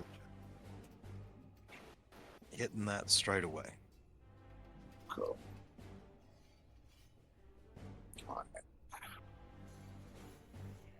Can't quite get there. Oh, can get over there though. Okay, that's going to work. So this one then uses bonus action to step into Kadam's shadow, shift down into it like it has done, like these things have done previously, and reappear on the other side of Bucket. Oh no. But that might have been a bad move on its call because it's Bucket's turn. Oh. Yeah. It wasn't paying attention. Go Bucket. Well, I'm gonna whistle for Bucket, Sure. and she is going to run all the way over here and jump and land on this guy. Now it does provoking no attacks of opportunity. Heroic charge. If Bucket moves, makes a running jump as part of a trampoline charge, which I can read that for you. She adds 20 feet to her total movement. Okay, great. Yeah, at the And end. then this may be used to reach the target or spring away after striking it, provoking no attack of opportunity. That 20 feet at the end after you've hit something, not your initial movement. Okay, well then, Yeah. Didn't hit her. So, we're going to attempt to The anyway. guy who wrote the rule. 22 to hit for 24 piercing damage with the bite. It lashes out and bites her with shadowy, shadowy teeth that seem to form into solid spikes as they bite down and then incorporate away again into itself. So that happens. All right. And then I'd like to make these attacks. Sure. So I'll get 3 of them, so I'm just going to roll them. Crits. Ow. I fucking love Bucket. All right. I love Bucket. Hang on. Main character. Yep. Jesus Christ. Hang on. How much was it? I Jesus. couldn't see it. 26 damage? Good. Yeah, I have. Good. Oh I wait, have horsey aren't her sounds. feet on fire? Are they? I don't know. Yeah, I think they were. Sure. I don't- They were, right? The beginning of last week I turned them on. Mm-hmm. In preparation. Oh, but then the 10-round thing. No, because you said that did... Yeah, they're on. Let me go find out how much that is. I think it's 2d6. Yep. Hold on. It takes an extra d6 fire damage, so it'd be 2d6 here. Alright, so I'll roll those real quick. So that would all be 1 attack, 9 on top of that. So help me out. 35. 35 damage. 35 fire, radiant bludgeoning. Right. Yeah. Ow. And a strength saving throw. So that, what's the DC for your con save on that? Oh, and a con save. It's a 35 half of 35, 15, 17. Yeah, so DC 17 con save and a DC 14 strength save. Nice. Whoa. Get rid Nat of one. your stuff. Oh, strength Yeah. save is good. Alright, so the globe around you drops. Mirror image is already over because you've broken through it. The fire shield, however, is still active. Oh, resistance to fire damage. So it'll resist some of that damage. It's still going to fail its con save. So let's take that aura off. Now, something else that needs to be said at this point. If this was an ordinary creature of this thing's type, I would be asking Bucket how she wants to do this. But it is not an ordinary creature.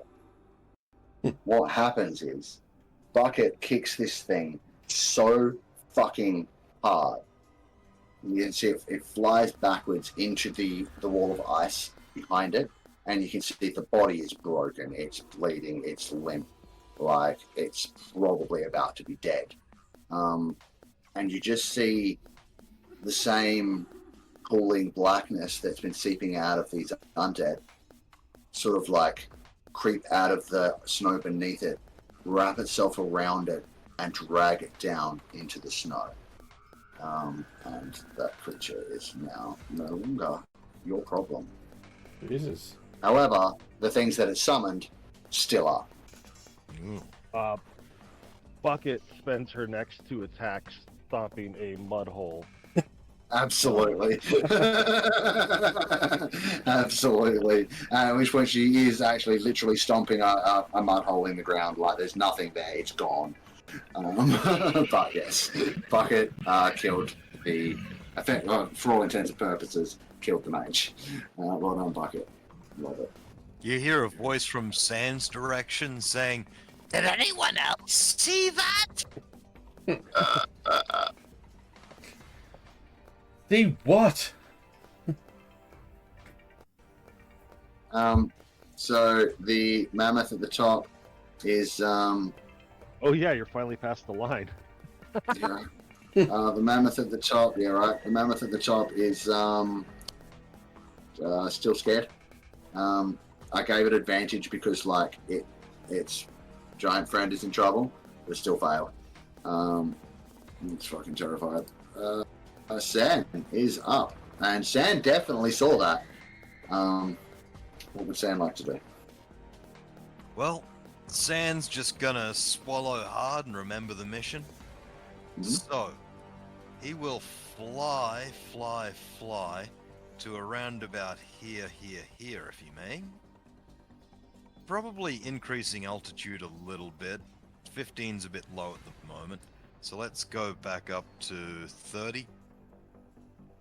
And, he is going to fire an arrow at this one here. Now, I just realized I've been doing something terribly wrong this whole time. Sand suffers from sunlight sensitivity. I didn't realize that earlier. So he should have disadvantage attack rolls. Andy has eagle eyes, so it's like amplified.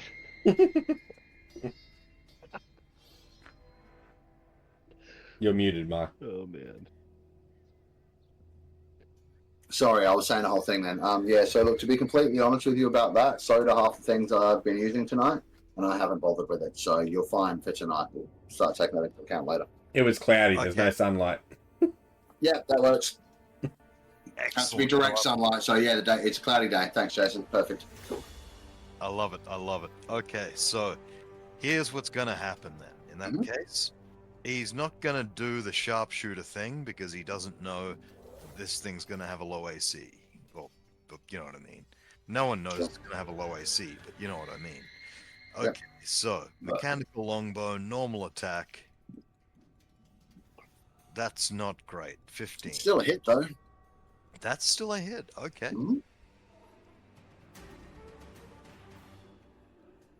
And that is an 8 for damage. No problem.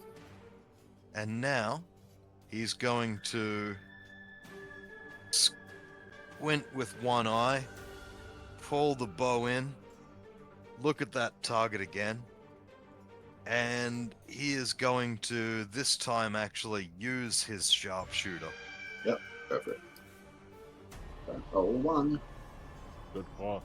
How about a 25? That's fine. That hits. Yeah. Okay, just making sure. I was just Also like, crit. if it was at a 19, then yes, it is. So roll another d8 to add to that because he has improved critical. He crits on 19 or 20. Oh, I forgot all about Yeah. that. Thank So, you. yeah, just roll another d8. Good call, Fizz. Love it. Only 1 extra damage, but it all Okay, so adds. that's 12 damage. Plus the 10 for using Yeah, 22. so 22. Nice. It's for 22. Yeah, it's still alive, but you can see that like whatever magic is binding the shadows together is starting to, dissipate and fracture, and it's like not being able to hold its form quite as well. Anything else? I think all he can do at this point is continue with his vicious. Well, he can't attack anymore, so yeah, pass the turn. Sure. Ralph. You're up, Ralph. I help Bucket stop this mud hole. Okay, no problem at all. No problem at all. Get up the hill. Moving right along. Yep, moving right along. Yeah, I'm going to mount her and hold my action to attack. Sure. No Yeah, problem. It doesn't get that back, so and it has a Kadam problem. Kadam, You didn't attack reckless last time round, did you? I did not. That's probably good for you. Oh, maybe not so much. Ew. Oh, did it adhere? So have 45 piercing damage. Fortunately, it is regular piercing damage, and you are a barbarian, so you can take 22 instead. I like it. And then 21 to hit with a claw. That was its bite, by the way. So you would take a further 6 slashing damage, already halved, and I need a wisdom saving throw, please. Okay, 6 damage and wisdom. Mm-hmm. It's a crit. Okay, all good there. And then another one, 26 to hit. Oh. For another 7 slashing damage, already halved, and another wisdom saving throw, please. You got 7 and wisdom again. Mm-hmm. We got a 10. That's going to be a fail, so you are frightened of this creature until the end of your next turn. Oh, that's for frightened. I should have advantage then. Then roll again. Okay. I didn't realize it was for frightened. Yeah, so, and that's a pass, so you're all good. So that'll be that, and then with its bonus action, let me see. Quite over there. Oh, yeah.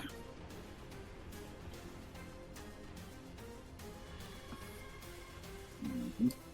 Alright. It's going to step into your shadow and step back out over here by the squishies.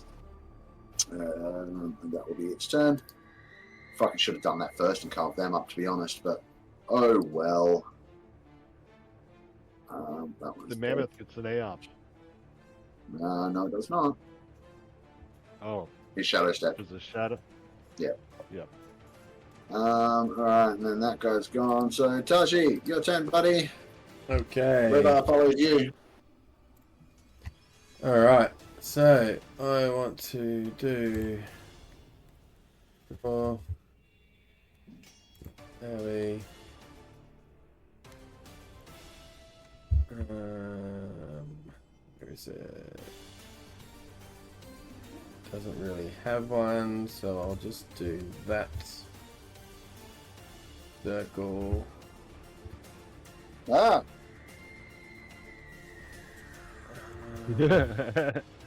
Cast plant growth. are you casting daylight? No, it's. Oh no, that's too. It did it too big. Hang on, delete that one. Oh, that's a little bit of a relief, but what should come out like only an inch smaller. Get on there. Still see the other ones. I'm just going to delete that for you. Yeah, delete that because it's not letting me delete it. Try again. Try that again. The We're gonna spell should do- just have Jason, on your spell list, it should just have a button you can click that gives you the correct aura. It looks like where it's the shape of the aura that it shows you on the spell list. Just click that and it puts the aura in for you. Okay. You Oh, that even works, have I got it. auto see. Oh, yeah. Yep. Alright, what are you doing here? I am doing a mass cure wounds. Oh, nice. So you're going to heal my guys for me. I love it. No, not you.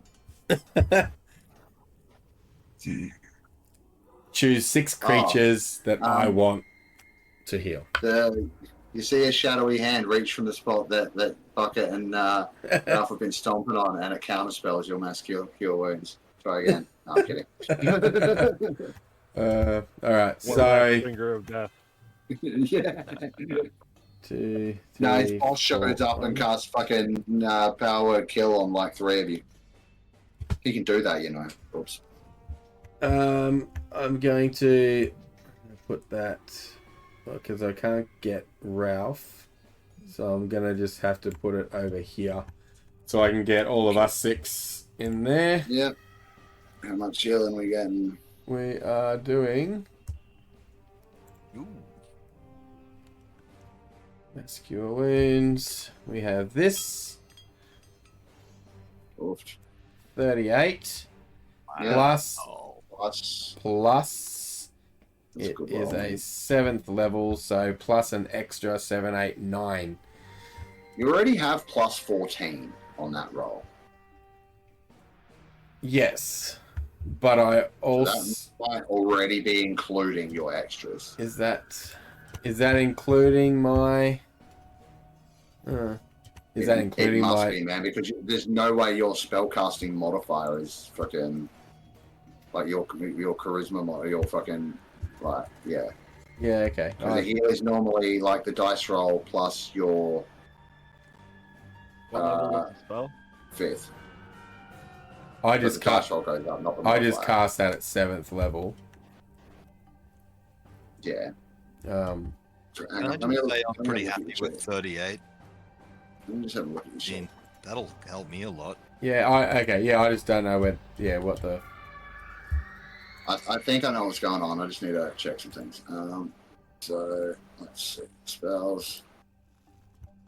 Yeah, right. So your modifier is plus 3. That's Your right. spell that's attack right. is plus 3 or plus 2.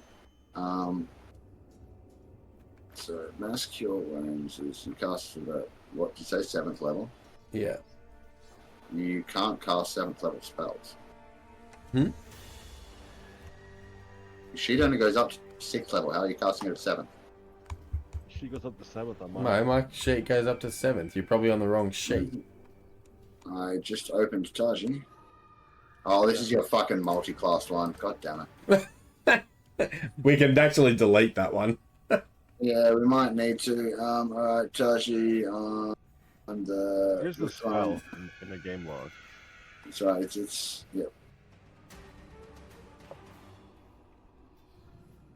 Okay, so plus 5 modifier plus 10 spell attack. So by looking at cure plus 8, that's already applied, right? Has to be. How much extra healing do you get when you do this? It must be. So it's it is because it's 2 plus the spell level, which is 9 plus the spell modifier, which is plus 5. So that'll be the plus 14. So it's just 38. Yeah, okay, so it's already in there. Yeah, Yeah. cool, that's awesome. Yeah, sweet. So 38 healing to everybody that gets healing. So I assume that includes the NPCs? Yep. Yeah. So that much for him. Him. Okay, Sam as well. I think that'll fully heal Akak actually. Yeah, well. Us.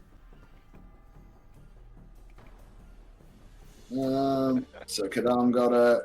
Have you applied it to Robar? Not yet. I'm just about to. I'll do it now because that'll top him up. I got it. I'm already there. Yep.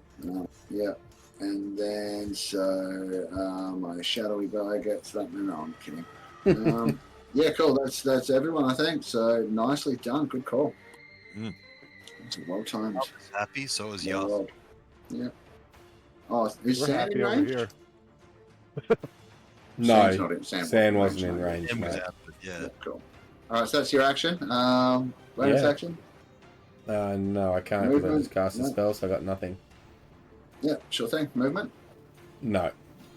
Oh, okay. Robar is up. He's got a big shadowy thing in his face. Yep. So It's scary. He's going to hit it with his Morning Star. Sure thing. 12 on the first one. Misses. But receives also help us do 20 roll. I can do roll an extra d6 because. Oh no, yeah, because that's the one I gave the help action on. That means you can do extra damage, doesn't it? No, it says here when Robot takes the help action, the creature who receives the help also. Oh, the creature who receives the help. Yeah. Look at Where's the other one? Coordinated strike. Inspiring Yeah, help. it does extra 2d6 damage on it. Yeah. Yeah. All right. Yeah, so so it needs to forget hit. that. Yep. But, one more hit. 1 second. Yep. And he can still get it on this one. 17. That hits, so he'll get the extra 2d6 damage on this. Okay. So what's going on with that? Like if he gives me the help or help action to attack somebody, and I hit, then he gets No, the extra damage. just if I give you the help action, I get, and it next time I hit that creature that I gave the help action on, I get an extra 2d6 damage. So it that's has to be 50. that specific creature. Yes, yeah. So So can- if that can he do creature this? Can he dies, go then that's it. So can he go bonus action, give the help action? Now that creature's been given the help action. Now he attacks with his action. He gets the extra damage, or does it have to go around the whole round? I'm checking. I'm just a little confused on this guy. You know, like No, it says the damage to its next time Robar hits it with an attack roll. When he he can. You could totally bonus action mark something on the first turn and still get the extra damage from Robar that turn. Okay. The way this is worded. Yeah, it says when he uses the helpful feature to aid an ally in attacking a creature, a target which is a bonus action, the target can be up to 30 feet away from him, and he can deal an extra 2d6 damage to it the next time he hits it with an attack roll before the end of the current turn. So it would in fact, it's supposed to be on the turn that you're doing it, not the next turn. So Okay. yeah, bonus action first, mark the thing, then hit that thing, and then someone else also gets advantage plus the d6 to hit or damage against that target. Okay. Yeah. Well, that's 15. That's 15 damage on it then, unless you want to take Oh. that extra 3 off because that was the bonus. No, that's fine. I'll let that because Because I went to do that. I went to Figured it do that the first time, and you went, "No, it's got to be on the next turn."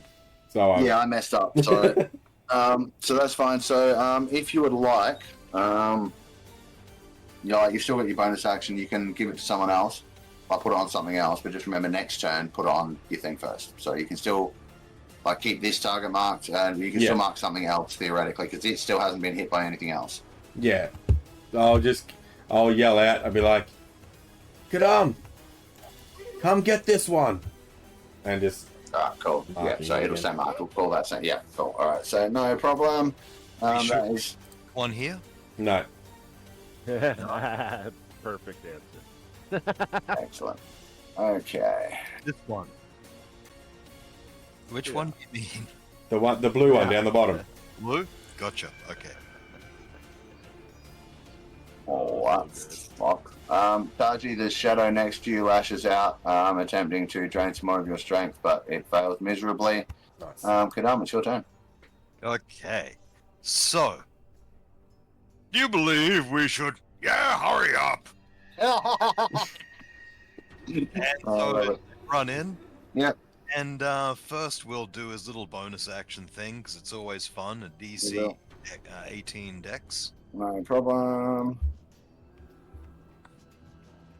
It's what I got. Fucking Mark running forward. Oh, yeah. Cool. Dex save. Fails. Okay.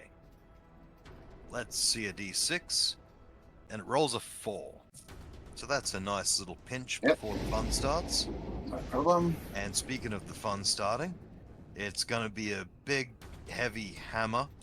Now I'm no longer poisoned, so it's no longer no disadvantage, so I can just go reckless. Well, you're already at advantage on this first one anyway because of the help action. Plus, you can choose to add a d6 to either the hit roll or the damage roll, but I'd prefer you chose before you made the hit roll. Okay, I'm going to use the damage roll. Cool. Alright, so rolling with advantage. Oh, damn it. 12. Miss. Sorry, buddy. Oh, I gambled. Does it say you can choose, or does it say, at what point do you have to make that decision? Let me check.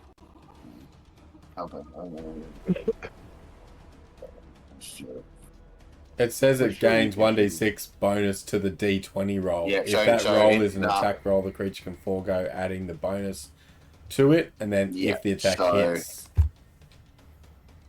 Because it says, and then if the attack hits after, you have to make the choice. Like I said before, you make the attack roll. You made the choice and you missed. That's So, right. sadly.